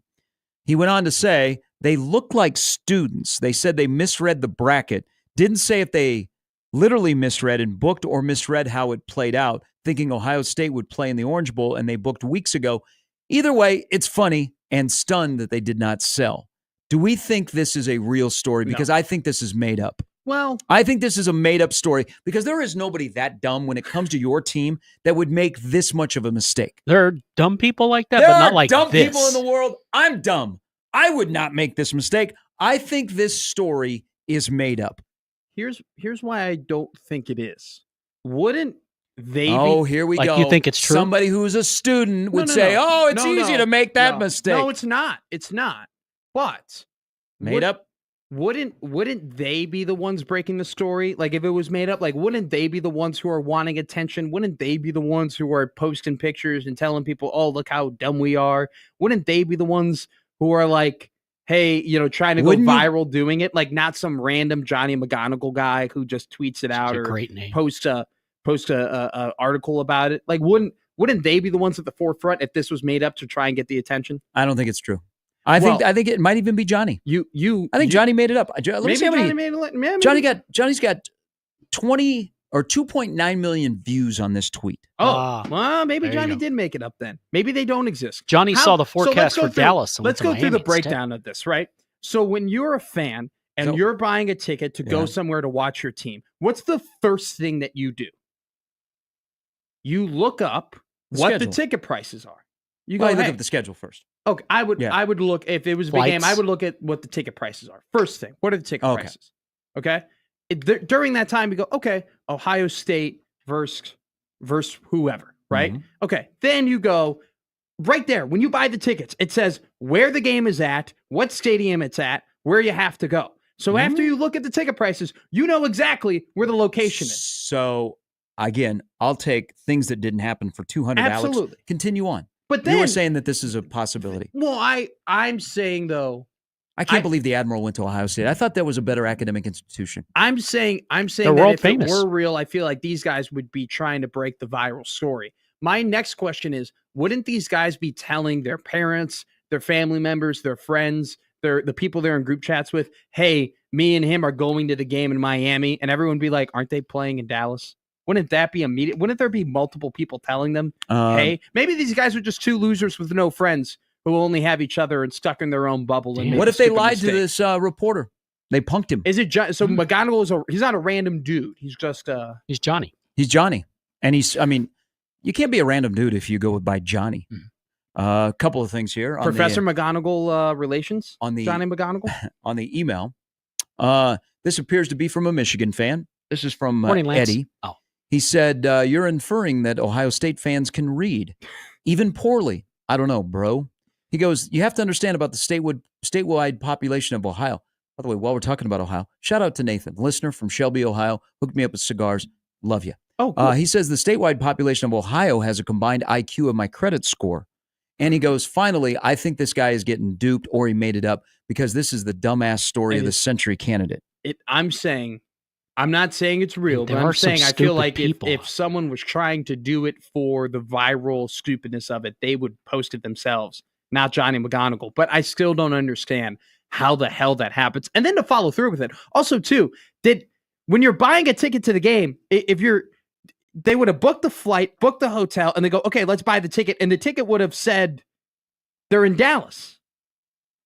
So but then they had to buy a ticket to Notre Dame, Penn State. So did they buy the ticket to Notre Dame, Penn State when they realized that they were they already in Miami at the airport, at the hotel? And then we're like, oh, it's the Penn State Miami game. So they still went through with it and bought tickets, could go to that game because when in Rome. Yeah, all this stuff sounds like this is not true. That this is made up, that there was nobody in the elevator. The guy was solo in the elevator. Why do you guys call it football Friday Fiesta? You know what? If they want to, now the weather's going to be impacted because the South is just getting destroyed by ice and all that kind of stuff. You could hop in the car. It's only about probably about a 19-hour drive from Miami to Fort Worth. I'd get as far as Destin. No. It's the longest you'd ever. Would you drive to Florida when you go from? I have not, but when I moved here, it's 25 hours. What's the longest you would not? What is the longest you've done? What is the longest you would do? 25 minutes for driving. So now I have it.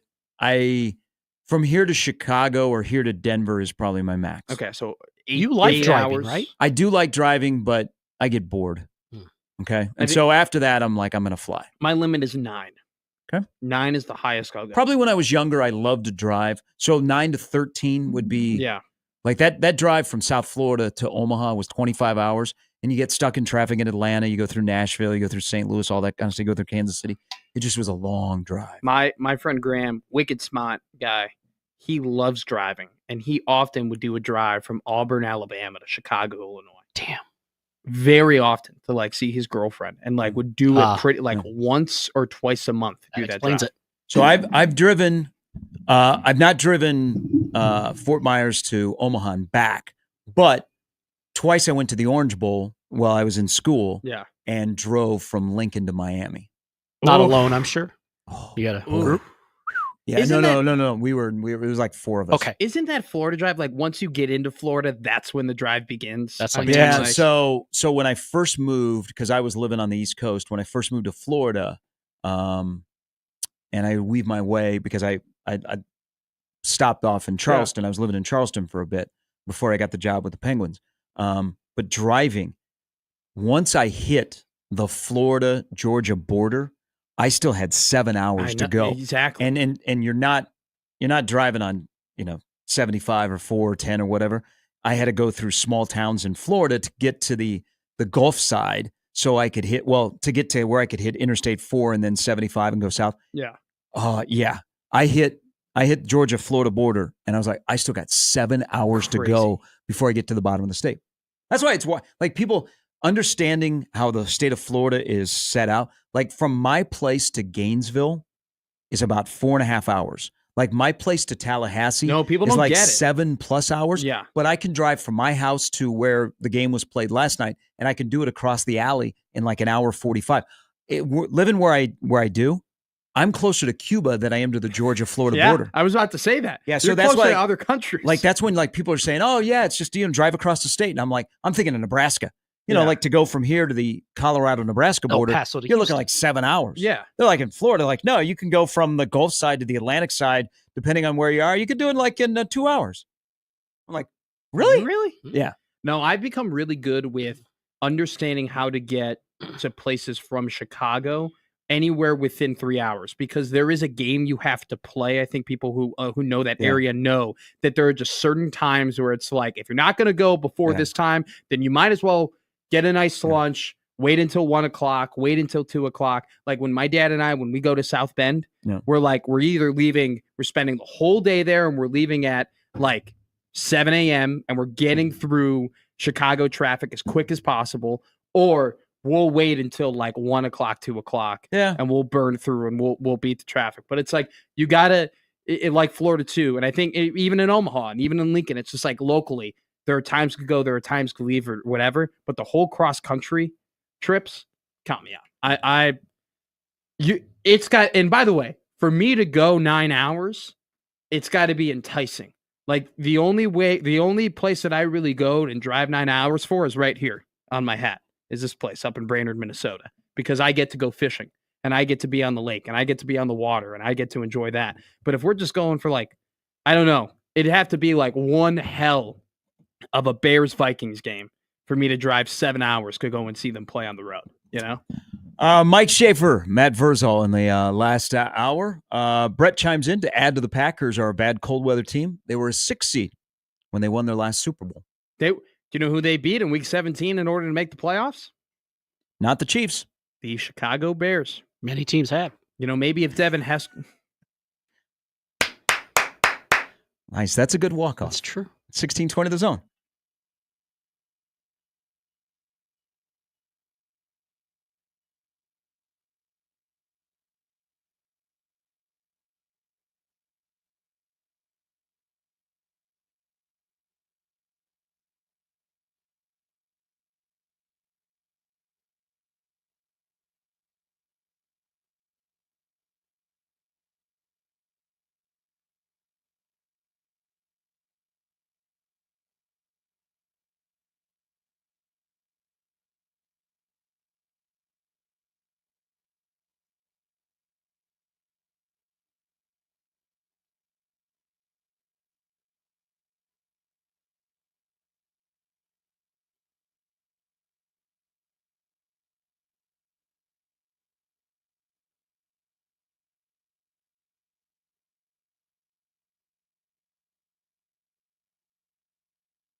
All right, as people consume this show at different times, this is from George, who writes in, I heard your discussion about the Notre Dame kicker's dad who was filming his son kicking the game-winning field goal last night. What? Got to teach dad, man. At least dad didn't pull out the iPad to record, but you got to turn the phone, man. Yeah. Was he vertical? Mm-hmm. What? He was the other way. He was this. He was doing this. Oh, he was doing this? Yeah, he was Why doing are you that. doing that? I don't know. But dad, maybe put down the phone and enjoy it. Somebody else will have a video and they'll share it with you. But the most stressful sport as a parent, mother or father, watching your son or daughter, field goal kicker, pitcher, you threw in closer, quarterback, goalie in hockey or soccer. And so George writes in and he said, I will tell you, as a soccer parent and my daughter plays goalie, I don't sit anywhere near other parents. It's the most stressful position that my daughter plays that I have to watch as a parent. He did not say how she is. Would know. That's why I would say hockey. But he said he sits away from parents because his daughter is the keeper in soccer. So I played hockey. And I'm not talking about soccer goalies. I'm talking about hockey goalies. But every goalie that I've ever met is weird. Just a weirdo. Okay, just a weird guy. But historically, for me, I've been friends with more goalies than anybody. Like I love them. I just love how just off the wall, just weird, like what's going on in their head. And what was his name again? Who wrote it? George. Hockey goalies, parents did the same thing. They would be right behind the glass or they would be in the corner. And my dad's a funny guy. He'd always stand by them. He'd always make friends with them. I'd always be, because I was a big, like, I'd be playing and I'd look for my dad, and I just wanted to see where he was at. And every time I'd look up in the stands and I go, did he not come? Is he in the back drinking a beer? And then I look off in the corner, goalie's dad's sitting right next to him. And they would, it's crazy though. Like there would be goalie parents who you could hear them yelling and like screaming from the other side of the rink. Like they're watching from the opposite end and you can hear them go, oh, hey, like Chrissy in The Sopranos. I mean, they're crazy, man. I think that'd be tough in those positions to be a parent sitting with the other parents because your son or daughter is like a solo and they have a huge impact on the game. Massive impact. And it's like, man, if they're not having a good game and they're giving up soft goals. That's why you go sit by yourself, way away from everybody else. Can you imagine? I could see some parents giving the goalie's parents some daggers, and then can you imagine, and this has happened a couple of times, multiple parents where other parents try talking to other parents' players on the ice and like yelling at them or saying something about them. And other parents listening and catching up on there and being like, what did you just say that my son or daughter should be doing on the ice right now? And it causes, man, you think like away football team fights are bad. Intra-parent hockey team fights are some of the worst. I've seen 4 of them in my day. They are incredible. So the most stressful sport to watch as a parent. Andrew says, my son was a competitive gymnast for 6 years. Ooh, that's the a good amount one. of deductions for little things was crazy stressful. Yeah. You didn't hop on my boxing one. You don't think I know boxing isn't that common of a sport for a parent to have a kid in. Yeah, but that's probably why I didn't. But to see your kid get hit in the head over and over again and take body shots, that's gotta be tough. I've sat next to Bud's wife. I know how stressful it is to watch her. Yeah, she gets into it. The whole fam gets into it. I would say, so here's my top 5. I'll give you my top 5 right now. I would say pitcher. But I would say closer for sure is my number 1. Number 2, I would go field goal kicker because you get those eyes and you get those daggers. And yeah, maybe they're not playing at the highest level or they're not playing all the time, but when they play, it matters the most. 3, I would go quarterback for sure. 4, I would go hockey goalie. And then 5, I'd say soccer goal. I think just goalies, man, just the whole game can be on you. All those players, all 11 people on the pitch, or all 5 or all 20 guys on your team on the ice counting on you to make every little save. And you make one mistake. I make a mistake as a left winger in hockey. Who really cares, right? The goalie can save it, can bail me out. You make one little mistake as a goalie in hockey. All right, Shafe's coming up next on the anniversary of 43 years ago today. Joe Montana to the late Dwight Clark. One of the most iconic moments in NFL history. Sorry, Jimmy. It was a horse collar, but they didn't call it on Drew Pearson at midfield. Thank you. He just never changed. Bitter Never fan. changed. That's incredible. Shafe's next.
All right, time to talk to the man, the myth, the legend, Mike Schaefer from Husker 24/7. Good morning. Morning, Gary. I feel like it's been like a month since I last had a conversation. It has. But a lot of Matt. That's not bad. Just a lot of Matt. You get it. We did a Sunday recap together. We had a whole. We did. What did we blow by? We blew through the time to do the show by like 25 minutes. I mean, we went way over that. Normally, I try to get out of there in 35, 40 minutes. I think we were about an hour. So. Hour and 15. It was something. We got a good rant out of Matt about special teams. So came true. Okay, before we get to that, and maybe not just in particular special teams, help me here, because I know you're a little down on the dauber about the Vikings. They got the Rams on Monday night. Why is this defeatist attitude? Is this just a Minnesota sports thing? Is it a Viking thing? I think you're still a good team. I think it was just a clunker by Sam Darnold. Yeah, no, I think they're still a good team too. I think the difficulty is that you play a massively important game where the ability to skip the first round, to play home in the playoffs, to show that you can beat the Lions, all of that was sort of on the line. And then to kind of have the absolute clunker that you did, it just sort of undercut it. I'm in a lot better mental headspace today than I was on Monday. I feel better about Minnesota's chances. I feel terrible the game's getting moved out of Los Angeles to Phoenix in a weird way that probably helps the Vikings. It does. A lot of Vikings fans down in the Arizona area, so I imagine they will show up. I don't know how tickets work for any of that, but I feel better today. I feel like they're going to be able to beat the Rams.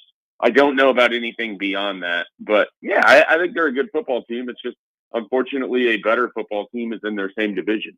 And it sucks to have to say that, but I think I have to. Real quick, sticking with the Vikings. Are you a trade McCarthy guy? Are you extend Sammy D? Where do you sit on that side of the fence? It's I'm one of the most 1,000%. Yeah. When they on Sunday, when they panned the camera over and they showed JJ McCarthy and he looked like he was 17 years old, it's like you're going to turn the franchise over to this guy next year with Justin Jefferson, Jordan Addison, TJ Hawkinson. He threw for 89 yards against Penn State in a meaningful game in 2022. Yeah, I just don't. I don't get it. You're built to win football games right now. Yeah. This idea that the rookie quarterback contract can make your team that much better. Okay, great.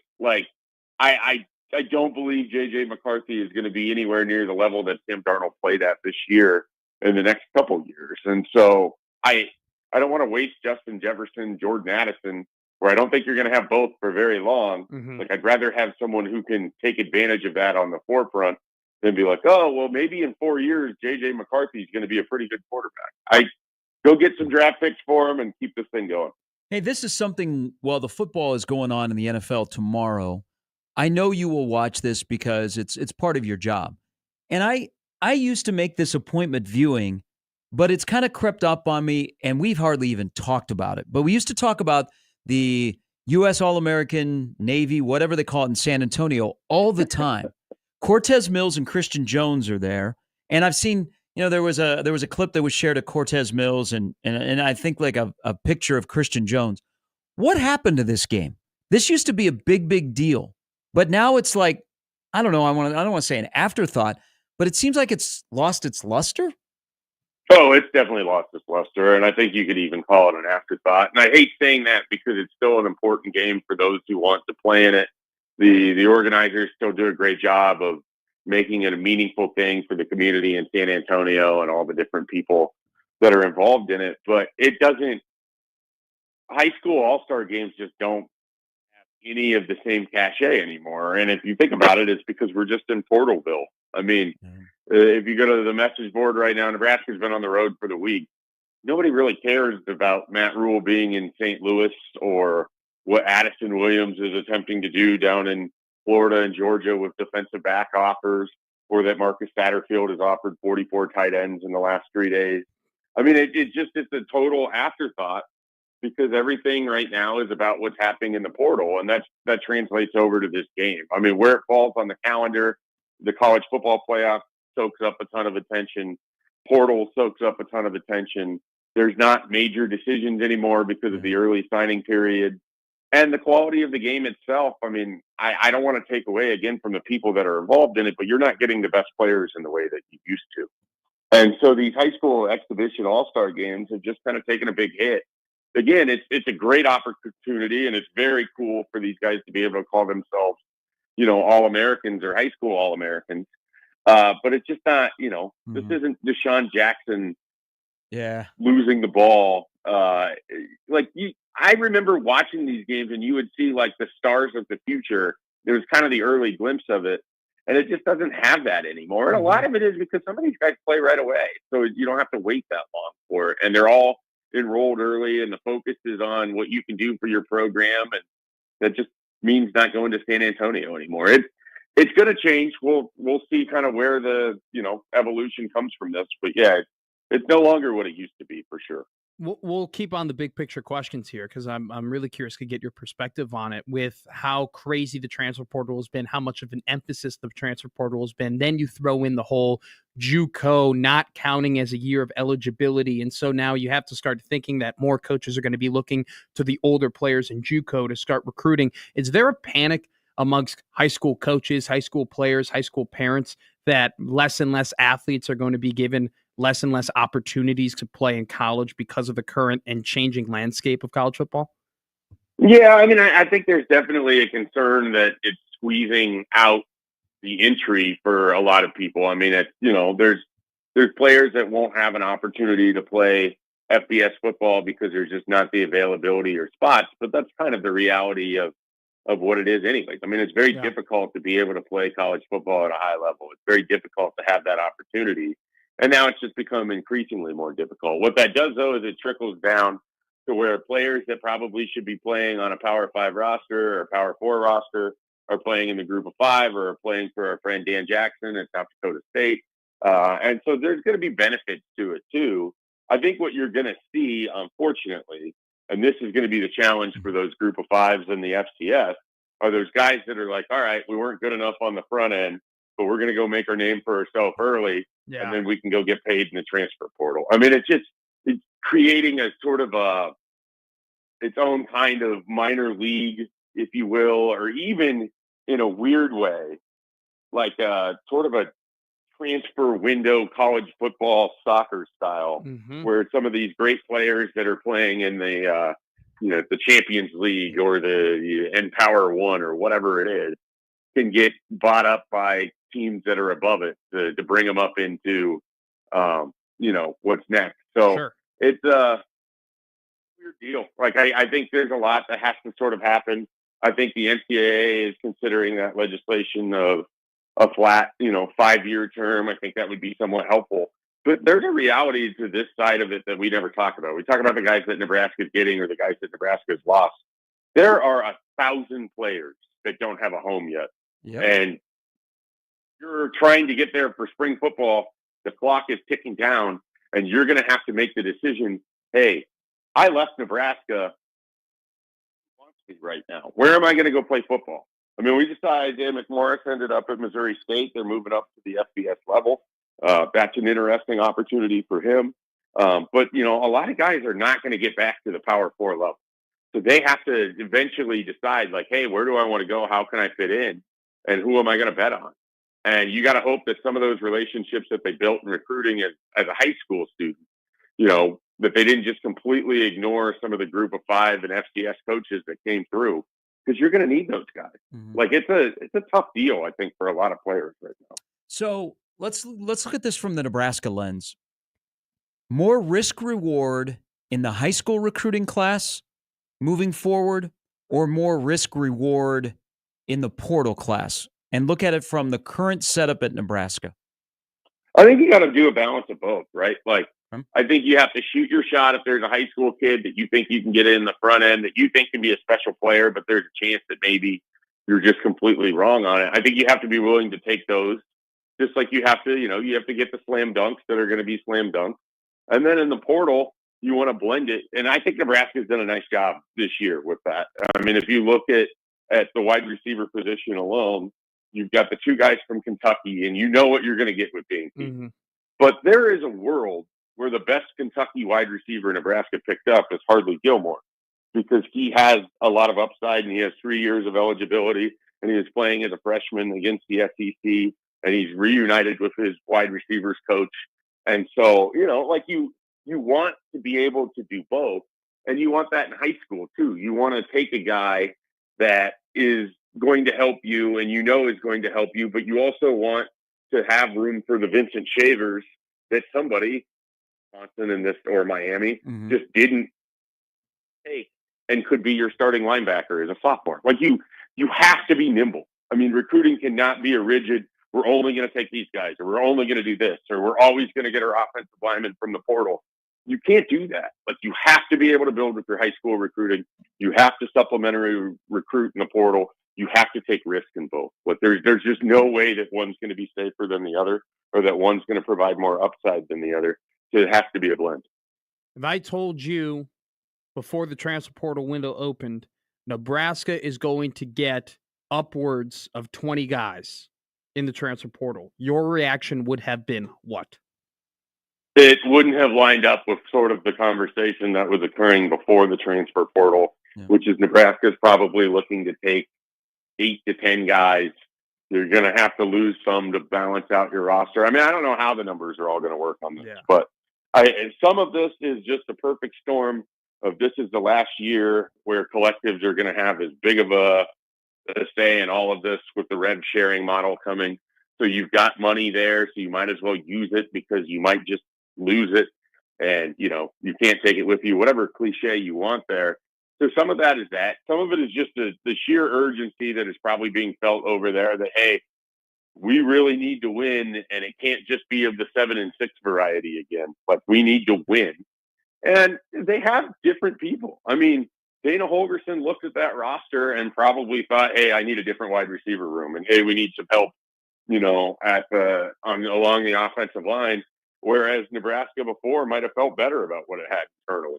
But sometimes outside eyes leads to change it. And then, of course, you lost players that you probably weren't expecting to lose. So you have to go and replace those.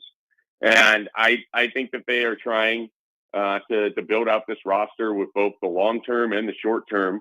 And that's a really difficult thing. And in order to do that, you got to have the long-term pieces.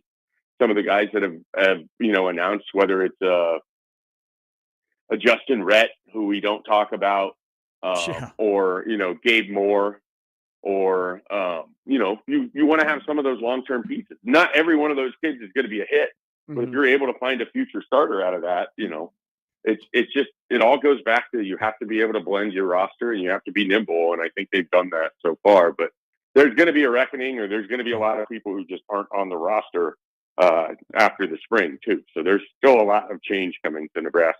Hey, good on you for bringing up Justin Rhett, because people have forgotten about him, but he's in a defensive back room. Something you just said triggered a thought, and I'm going to pose this question to you.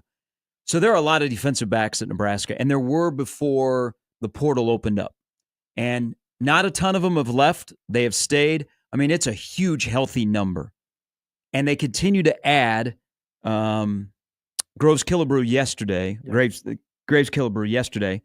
You have Rhett, who is the lone safety, but there are guys that could be versatile. Should we read into how John Butler and their pursuit in the portal, how he views that defensive back room after he had a year to work with them? I think it's tough because you have to kind of look at it like this.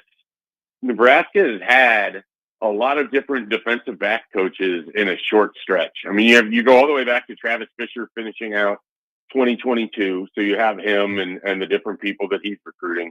You get Evan Cooper for, an entire season, but parts of 3 different recruiting cycles. You end up with John Butler, who shows up with a class that's largely kind of put together on the defensive backfield side when he gets here in July. And now you have Addison Williams, who's out there on the road recruiting for 2026 and beyond, and likely has a different viewpoint. So you had a lot of cooks in the kitchen. So now you have a bunch of ingredients, and you have to figure out, okay, what's going to make the best meal? What's going to make the best defensive backfield? And so I think some of this spring is going to be really trying to hone in on which guys do we still want here that are already here, and what do we want this to look like, while also making sure that you get some veterans and get some defensive back help. I'm excited about what they've done in the portal with a guy like Andrew Marshall, or even Amir Khan, because I think adding that competition at that cornerback spot is going to be really helpful. If you think Sierra Wright is the guy and Buford can move back to safety and there's a bunch of different things that they can do, there's still that one other cornerback spot. So if you have 3 to 5 guys competing for that, you're going to end up in a better situation for it. And I appreciate that they have acknowledged, like, hey, we just can't have one guy come in and sort of nominally compete here against some of the freshmen that are still there or anything else. We're just going to have a straight battle royal, and the last man standing is going to make us a better player, and we're going to have depth beyond that. Let's talk about the running back room real quick. I've talked to people at length about how typically you see with running backs, it's kind of they burst onto the scene. It's just dudes. They come in, they grab the ball, they look the part, they go, they run. I mean, my best examples are the ones in Wisconsin with, Taylor and Gordon and Braylon Allen just kind of taking the ball as freshmen or, underclassmen and then running with it. Tell me about Jamarian Parker. Like, this is a running back room where they haven't grabbed anyone from the portal yet. I don't think they're targeting anyone at this point. He's a 24/7 composite 4-star guy at offers TCU, Alabama, Arizona State. Do you think that he's a guy who could do that for Nebraska and just come in and maybe just take the ball and finally, for the first time in what seems like almost a decade where Nebraska has a bell cow, you think maybe he could be that candidate for that? I don't know if he's going to be a bell cow. I don't know if he's built to be a bell cow, but I think he's certainly a guy that they're excited about. That I think they made a pretty big promise commitment to, that they were going to be done at the running back position, at least at the high school level, when Jamarian Parker came on board. And you combine him with Connor Booth, who we know that they like quite a bit. And those are two sort of interesting running backs for Nebraska that are going to be freshmen. Parker had a prolific career. I mean, there's a guy, for whatever reason, 24/7 Sports moved him down, and he's averaging like 11 yards a carry. So it wasn't a statistical reason for that. I'm not sure what it is. I don't always agree with whatever our rating assessments are, but that's a guy that I think internally over there, they think can help right away. He has big play potential, which is something that Nebraska needs in spades. Yeah. I continue to just be dumbfounded by everything that happens with Nebraska's running back room. And I don't think that's going to change anytime soon. I think Emmett Johnson is a really solid player. And then when you turn on the college football playoff like last night, I don't think Nebraska has a running back anywhere near what we were seeing on the field. Yeah. And that's not a slight to Emmett Johnson. That's just the reality of the gap of sort of where Nebraska used to be and where Nebraska is now still remains pretty wide.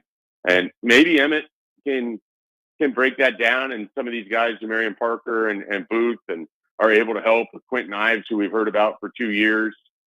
He kind of emerges onto the scene.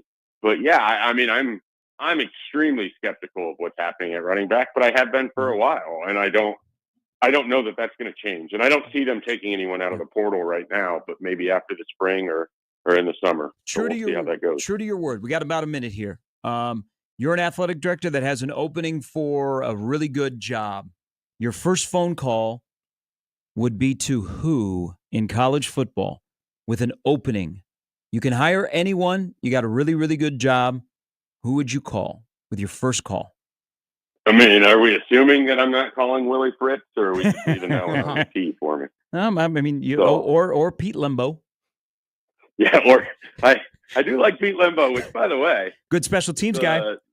Yeah, well, the second best season in Buffalo history. So Pete Lembo's doing some things up there. That's a really tough question. I mean, like, are we talking a top of the line job? You can, or Brian Day, Marcus Freeman, James Franklin, Steve Sarkisian. I mean, I think right now he's sort of the coach du jour, but Marcus Freeman, and everyone's going to have to kind of see if they can lure him away from Notre Dame. I don't know that you can. He's got a pretty fantastic setup there. I mean, I think he's an outstanding coach. Man, I don't have a list of names. Normally I love this sort of thing, but I am not prepared for this right now. All right. Well, we'll couch it until next week. Yeah. I mean, the obvious answer here for me is Willie Fritz. I think Kenny Dillingham, right? Yes. Yeah, that's a great one. He's done a great job down at Arizona State, and who knows how long he's going to be down there, because I can see teams being really interested in sort of what he's done and how that's all going to go. So he's certainly someone I would want to keep an eye on as well. All right. Great stuff. Have a great weekend, my friend. All right. Have a good one. Good luck to the Vikings on Monday night. That's Mike Schaefer, Husker 24/7. Who would you choose? The guy that just turned 39 last night while he was in the middle of a post-game press conference? If I could hire anybody, your first call. Marcus Freeman. Well, Mark, my realistic call, though, realistically, I think that I can turn this guy away. It's one of two dudes. It's either Kenny Dillingham or it's Chris Kleiman. Okay. And I think maybe in the third guy that maybe Leipold. Those are my three. I'd go Dillingham, Kleiman, Leipold. You think that the Admiral's first call, if Ryan Day went to the NFL, would be to Marcus Freeman to bring him back home? Yes. Wouldn't that be something? Absolutely. How scary would that be? And Marcus Freeman at Ohio State? Let me tell you something right now. Man, it'd be tough. It'd be tough to say no. I think he would. I think he would say no, but it'd be tough. Matt Verzal. Hopefully he won't say no when Jimmy calls him here in a little bit. He'll join us next on 1620 The Zone.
All right, let's talk to Matty V. Good morning.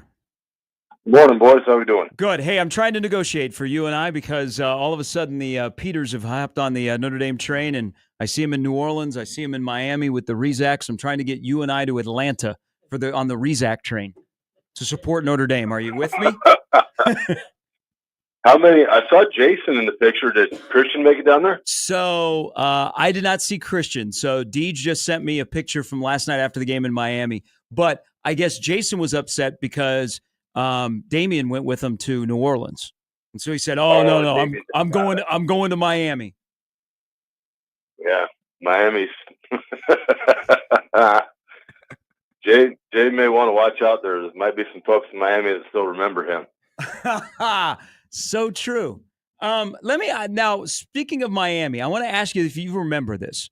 So this is before the 95 Orange Bowl, end of the 94 season, when the Orange Bowl turf was torn up because of an 18-hour rehearsal for the halftime show that included 5 elephants, some tigers, and 2,000 performers for the Clyde Betty Cole Brothers Circus. T.O. was not happy. He said, "We're going to have to hop over elephant tracks."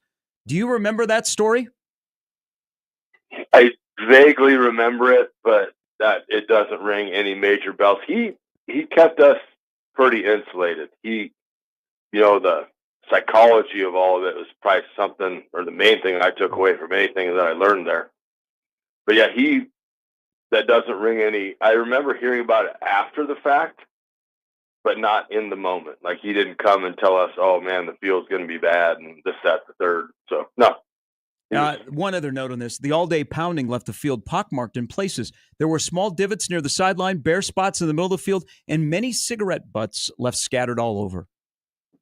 That I do remember, and spray paint. Like, there was parts of it spray paint. Cigarette butts? There were cigarette butts? People in the circus, they smoke a lot. Yeah, the carnies. No, the leaving was what I will always remember. They were not happy. They were not a happy group of people that we had won. No. We had some guys that weren't afraid to tell them that we had just won, and one of the buses started kind of shaking back and forth, and somebody may have looked at the driver and just said, "Drive this MFer." And he did. He just pushed the gas, and bodies started getting out of the way. Some didn't, some did. But yeah. Mike, you look, we're in big game territory, right? Big game yesterday, big game today. There'll be a big game on January 20th to decide the national champion of 2025 for college football. You're no stranger to big games. Yeah, I mean, you've played in so many of them. I know that there's the cliche, right? It's just one game. It's the same game. There's nothing different. We approach it the same way as we do any other game. But, from a guy who's been in those situations, I mean, did you feel any different before the 94 national championship, before the 95 national championship, before did you feel the butterflies? Did you feel the head? How did you clear that from your space? How did you actually go ahead and approach it like just it was any other game? Because literally it was like, here's the common, like, misnomer, I guess. Sure. Is people go in and they think, "Oh my God, you got to be so nervous," and this, that, the other, and you're doing this and you're doing that. When you stop worrying about opponent, about anything else, and all you do is you just go prepare yourself to play your best game, you're going to be anxious because it's a big thing and there's a bunch of hoopla around it, but nerves were never in the room. Like, nerves were never a part of it, because you knew you were so well prepared. And also, we were very fortunate. I was a spectator for a lot of those, but you were very fortunate because you had your backups were as good, if not better, than some of the teams that you were playing. Yeah. So, if you could survive the practice scrimmages, you were in better shape than 99% of the country. So nerves never really factored in. There was always an eerie calm. The only thing, and it's one of the few schools that I've been at. I've only been at 4 schools coaching, but there's never a sense of panic at Scott. They're calm. And when you're prepared and you know what you're doing, that person that you're playing against is just in the way. Mm-hmm. Yeah. Let me ask you about Eli Pritchett, who's coming from Alabama. So he went to the portal twice. He went back to Alabama when they made the coaching change. This year he goes in the portal. He's ended up at Nebraska. All of the intel out of Tuscaloosa Verse is inconsistencies have hurt him. He's a big guy. He's played a lot of football in the SEC. A little bit slow to get out of his stance. Has trouble with edge rushers. If I'm changing scenery, how does that change? That I take care of those two things that have plagued me at Alabama are going to be all of a sudden better at Nebraska? I think some of it with him is injury as well. You know, he hasn't had a chance to get like really 100% healthy. So maybe you get him in and he's 100% healthy. Now, the thing with him is his feet are really good and his hands are very aggressive. The slow out of the stance is usually attributed to thinking. And there's some guys that when you get into crazy intense situations and you're getting, you know, Saban is an intense guy. That's why I like him. And some guys aren't built to get dog cussed. Like some guys aren't built for that. So now you've got a little bit of a mental issue. Like now you start thinking, okay, I got to kick this way. I got to move this. I got to go fast. I got to do this. Oh my God, they snapped the ball already. I'm screwed. So new change of scenery, I think, is good for guys. A lot of these dudes that get recruited that are high level guys, they've been the man, and nobody in their high school career has told them, listen, you're the best here. You're now taking one step to be the best of high school. And if you're good enough, then you'll go get to take the step to be the best of college. But it's a different world than I tell guys every day. Physically, they want you. Physically, you have every attribute you need.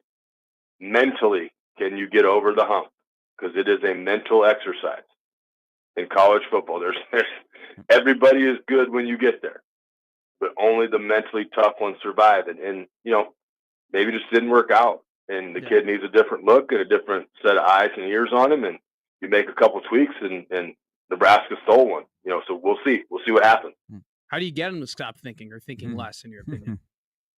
It's football. You know, there's people try to complicate a simple game. It's like anything we do in life. You know, we try to make life complicated when at the end of the day, it's just very simple.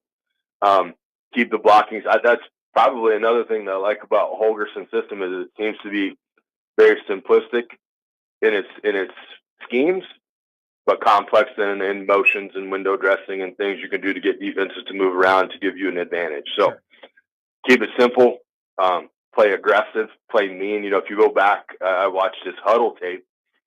I mean, he's an ass kicker. And so if you can get him to stop thinking, then I think you got a chance to have a good one. Who do you like this weekend? I know you've asked me the last couple of weeks. Who do you like this weekend in the NFL? In the NFL, I will take. Oh my gosh, I haven't even looked. By the way, do I dare ask how you finished in the circa? No. You know, I did not have the best finish, but I learned a bunch. So this is my first year ever being in the contest. I've always wanted to be in. I tied for like the 20th best record. Oh. But then with ties and stuff, I think my position was like 220 something. Okay. Out of 6,700 entries, I was 220. Oh, that's pretty good. That's not bad. That's impressive. First time. Is this a survivor pool or a No. This is a pick 5 a weekend against the spread. Gotcha. That's pretty impressive, Matt. 19 or 20 games above 500. Yeah, it was. I made some dumb mistakes at the end, and I knew better than to pick guys that were in the playoffs going into that last week. Like I told Sharpie, never picking the Bears. So I was like, I wasn't gonna get that one anyway. I don't blame you.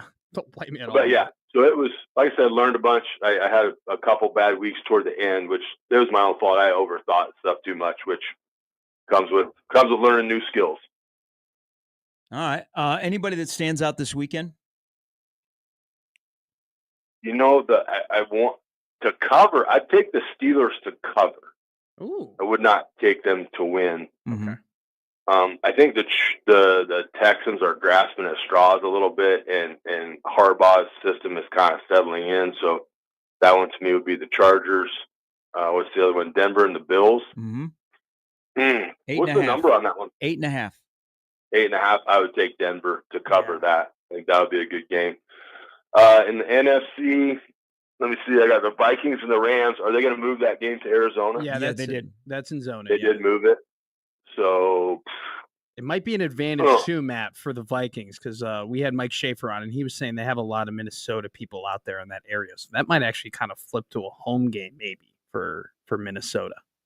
Yeah, but I think Shape's problem might be that Sam Darnold could be reverting back to being Sam Darnold. Yes. So I don't care who's in the stands. That Fiske, that was one man. I was that kid from Florida State that plays defensive line for the Rams. I told people, I'm like, that guy's a dude. Yeah. Like that guy he's the guy that we had mentioned already in this interview is Christian Peter. He's Christian Peter reborn. Like he's a dog. I would probably take the Rams to cover in that one. Okay. Tampa Bay and the Commanders. Tampa Bay is so bipolar. I would probably leave that one alone. Yeah. And then the Eagles. Who I got? Eagles and who? Packers. And that's in Philly. So what's Philly? 5-point favorite? 3-point favorite? Let me look real quick. 4.5, 5, depending on where you're getting it right now. But nailed that one. That was just a guess. It's 5 right now. 5 for Philly. I would take the Eagles in that one. We've got a guy that works for us here, Jacob Foote, and he's a Packer guy, and he's kind of over Jordan Love, whining about everything. You lost your receiver Watson, which he said he's fine getting rid of him too. I said, well, I don't know about that, but that's how I'd go at it. Okay, all right, I got them down. My futures bets are all in, so I got 6 futures and they're all in the playoffs, so I got a chance at all of them. Nicely done. Good fall for you. Wow. Hey, have a great weekend. I appreciate it, my man. Yeah, boys, be good. That's Thank you, Matt Versal. Yeah, so I gave him one good pick in week 18 and one bad pick. So I said take Carolina getting 8. Okay. And so when the game went to overtime, they ended up covering. But then we were going back and forth on Seattle and did Seattle play in the final? They played the Seattle and the Rams. Rams. Okay, so we were debating. There's too many games where one side doesn't care and they're resting starters. Sure. So, yeah, I think the Packer one is the one that we went with and didn't work out. So I haven't made a future yet. Typically, I make my futures really early in the year. My future last year was San Francisco 49ers to win the NFC, the Lions to win the NFC North. I had the Steelers over on wins. And then I did have a ticket for the Ravens to win the Super Bowl. That didn't cash. I did well in the futures. I'm placing a future today.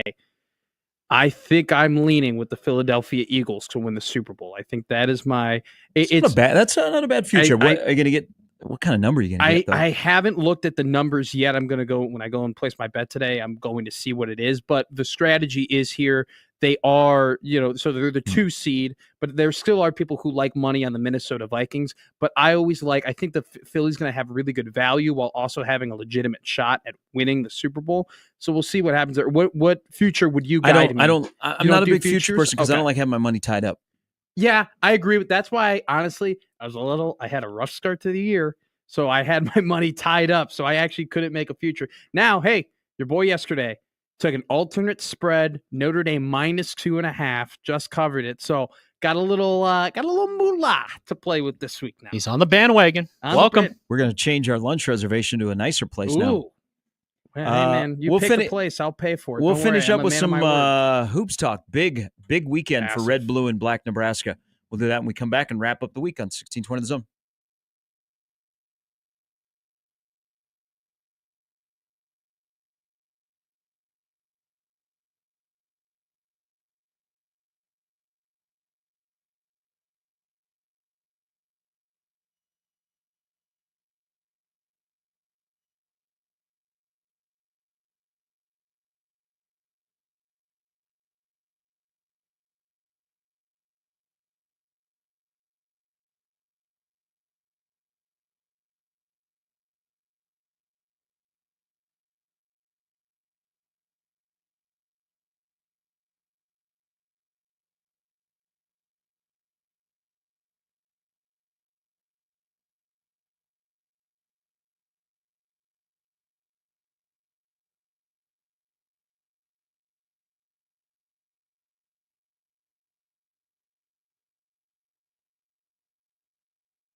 Also on the docket this weekend, Minnesota-Nebraska wrestle down at the Devaney Center. That'd be awesome.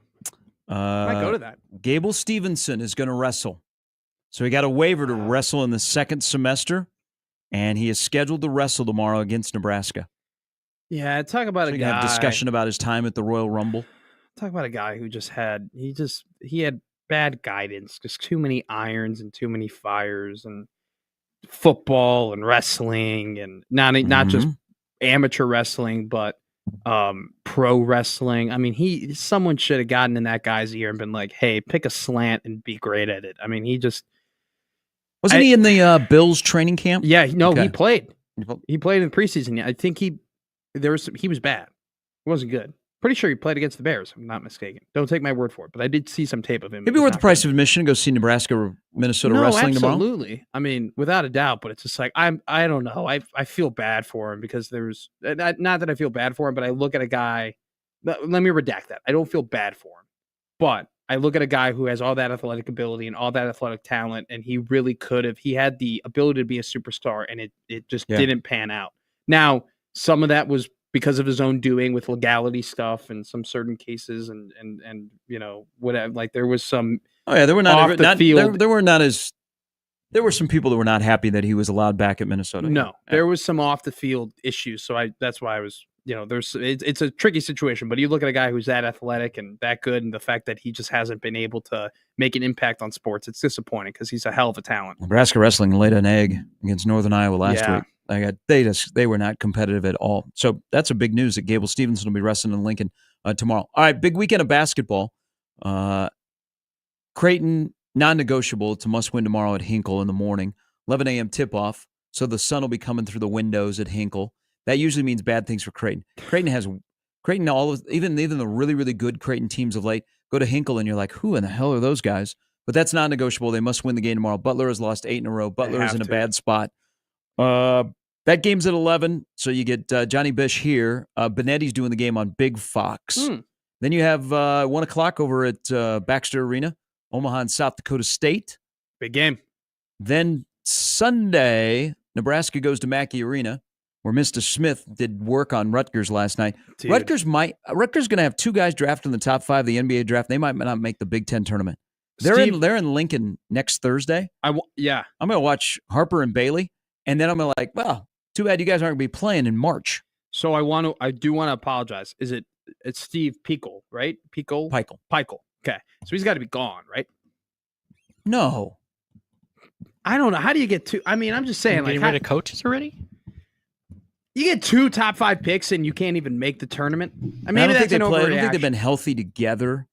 But I don't know. They're recruiting pretty well. No, he's not in trouble. Okay. He's not in trouble. But they might not make the Big Ten tournament. I don't know. They laid an egg last night, but Purdue looked pretty good. So the question is, and Purdue has won 25 in a row at Mackey. Yeah. And Nebraska's got to come back from a collapse. How many wins by red, blue, black Nebraska combined when we reconvene on Monday? Do you want me to go specificities? No, or just how many? 2. No, just 2. Okay. 2. I think all 3 teams have a chance of winning. All 3 teams have a chance of losing. I'll go Jays and Mavs. It's not hot. Paying you a lot of money to say that. Some will win, some will lose. I knew you were going to say that. Let's go to our meteorologist, Matt McMaster. It may be cold. It may be hot. Sun may come up. The sun may not. Partial light. Back to you, Rob. Turning dark tonight. I mean, partial light. You think Ohio State can win tonight in Matt's world? Well, they could, but they could also lose. You know what I meant by it, though. All right, thanks. Here's the 1-1. What I meant. I consider myself a man of faith. What about Texas? Do you think they can pull an upset? Well, they might, but then they might not. I didn't mean it. I meant it like there's a show after ours, but there might not be. That ball is in the air. The DB might get it, or the wide receiver might get it. I meant it like Butler's lost 8 in a row. Creighton's coming off of a really good game against Marquette that they probably should have won on the road. You would think that would be a pretty easy win for the team, but you know, it's one of those, you know, bring your own juice games, and like the season counts in it. They might push the panic button and not play well and lose a game against a team who's lost 8 in a row. South Dakota State, Omaha, it's the Summit League. It's competitive games. You think Omaha's going to win it because they're riding high, being 3-0 in the Summit, coming off their best game of the season. But I don't know. You never know. Like they could lay an egg there. And then I don't doubt the fact that the Huskers could very much beat Purdue in Mackey. I mean, this is a massive, massive game for the program. I compare it to what Creighton played against Marquette last week, right? Jamie and I, we talked about it. It was one of those games where you didn't necessarily didn't need to win it to stay in the tournament. But man, if you got it, it'd be really cool if you did. Like that's one of those games where Nebraska's going to be motivated after, laying an egg against Iowa, not closing it out. And, funny enough, like this, it's not going to be one of those things against Purdue where they're going to have a massive, massive height disadvantage where Purdue's just going to be able to bully their way to the paint. It's going to be a more even matchup in terms of physicality, athleticism, and height. And that's something that we haven't seen with Nebraska versus Purdue, especially in Mackey. Who's the best player on the floor in Mackey? Braden Smith or Bryce Williams? Ooh. And that's kind of like just choose what kid you like because they're both first-team All Big Ten guys. I don't know. I couldn't answer that. In your world, probably Smith because he's just done it more. He's just been around it more at this point. In your world, like, do you think Jesus could turn water into wine? He'd be like, he could, but you know what? Depending on the kid, he might not. I will say one. Really? And it'll happen in Hinklefield. I lean towards one also. So wait, the Mavs? I understand. What about the Mavs? I think the Mavs win tomorrow. But they might not. Do tell. They might. That's true. They might. They could. Crutch might tell you both. I don't know, Gary. We might win. Then again, we might not. You know what? They might play 40 minutes. Then they might not. They might play 45. I'll let you know after the game. You know where I was going with it, all right? Like every game's like there's it's not as bold-faced as like, yeah, they're all favorites, they're all gonna win. Even though they're that man in the corner has leprosy. You think Jesus could cleanse him? Maybe not. Maybe he'll just let him go. How much does he donate? Maybe just leave the guy in the corner with leprosy, or maybe he'll cleanse him. Why don't you think the Mavs are gonna win? It's a bad matchup. They'll have less points. There are some matchup problems that don't go well. South Dakota State's always tough. South Dakota State's coming off a 1-point loss to St. Thomas. I mean, they'll be ready to play. I think it'll be a great game. Good turnout. Last year went to overtime.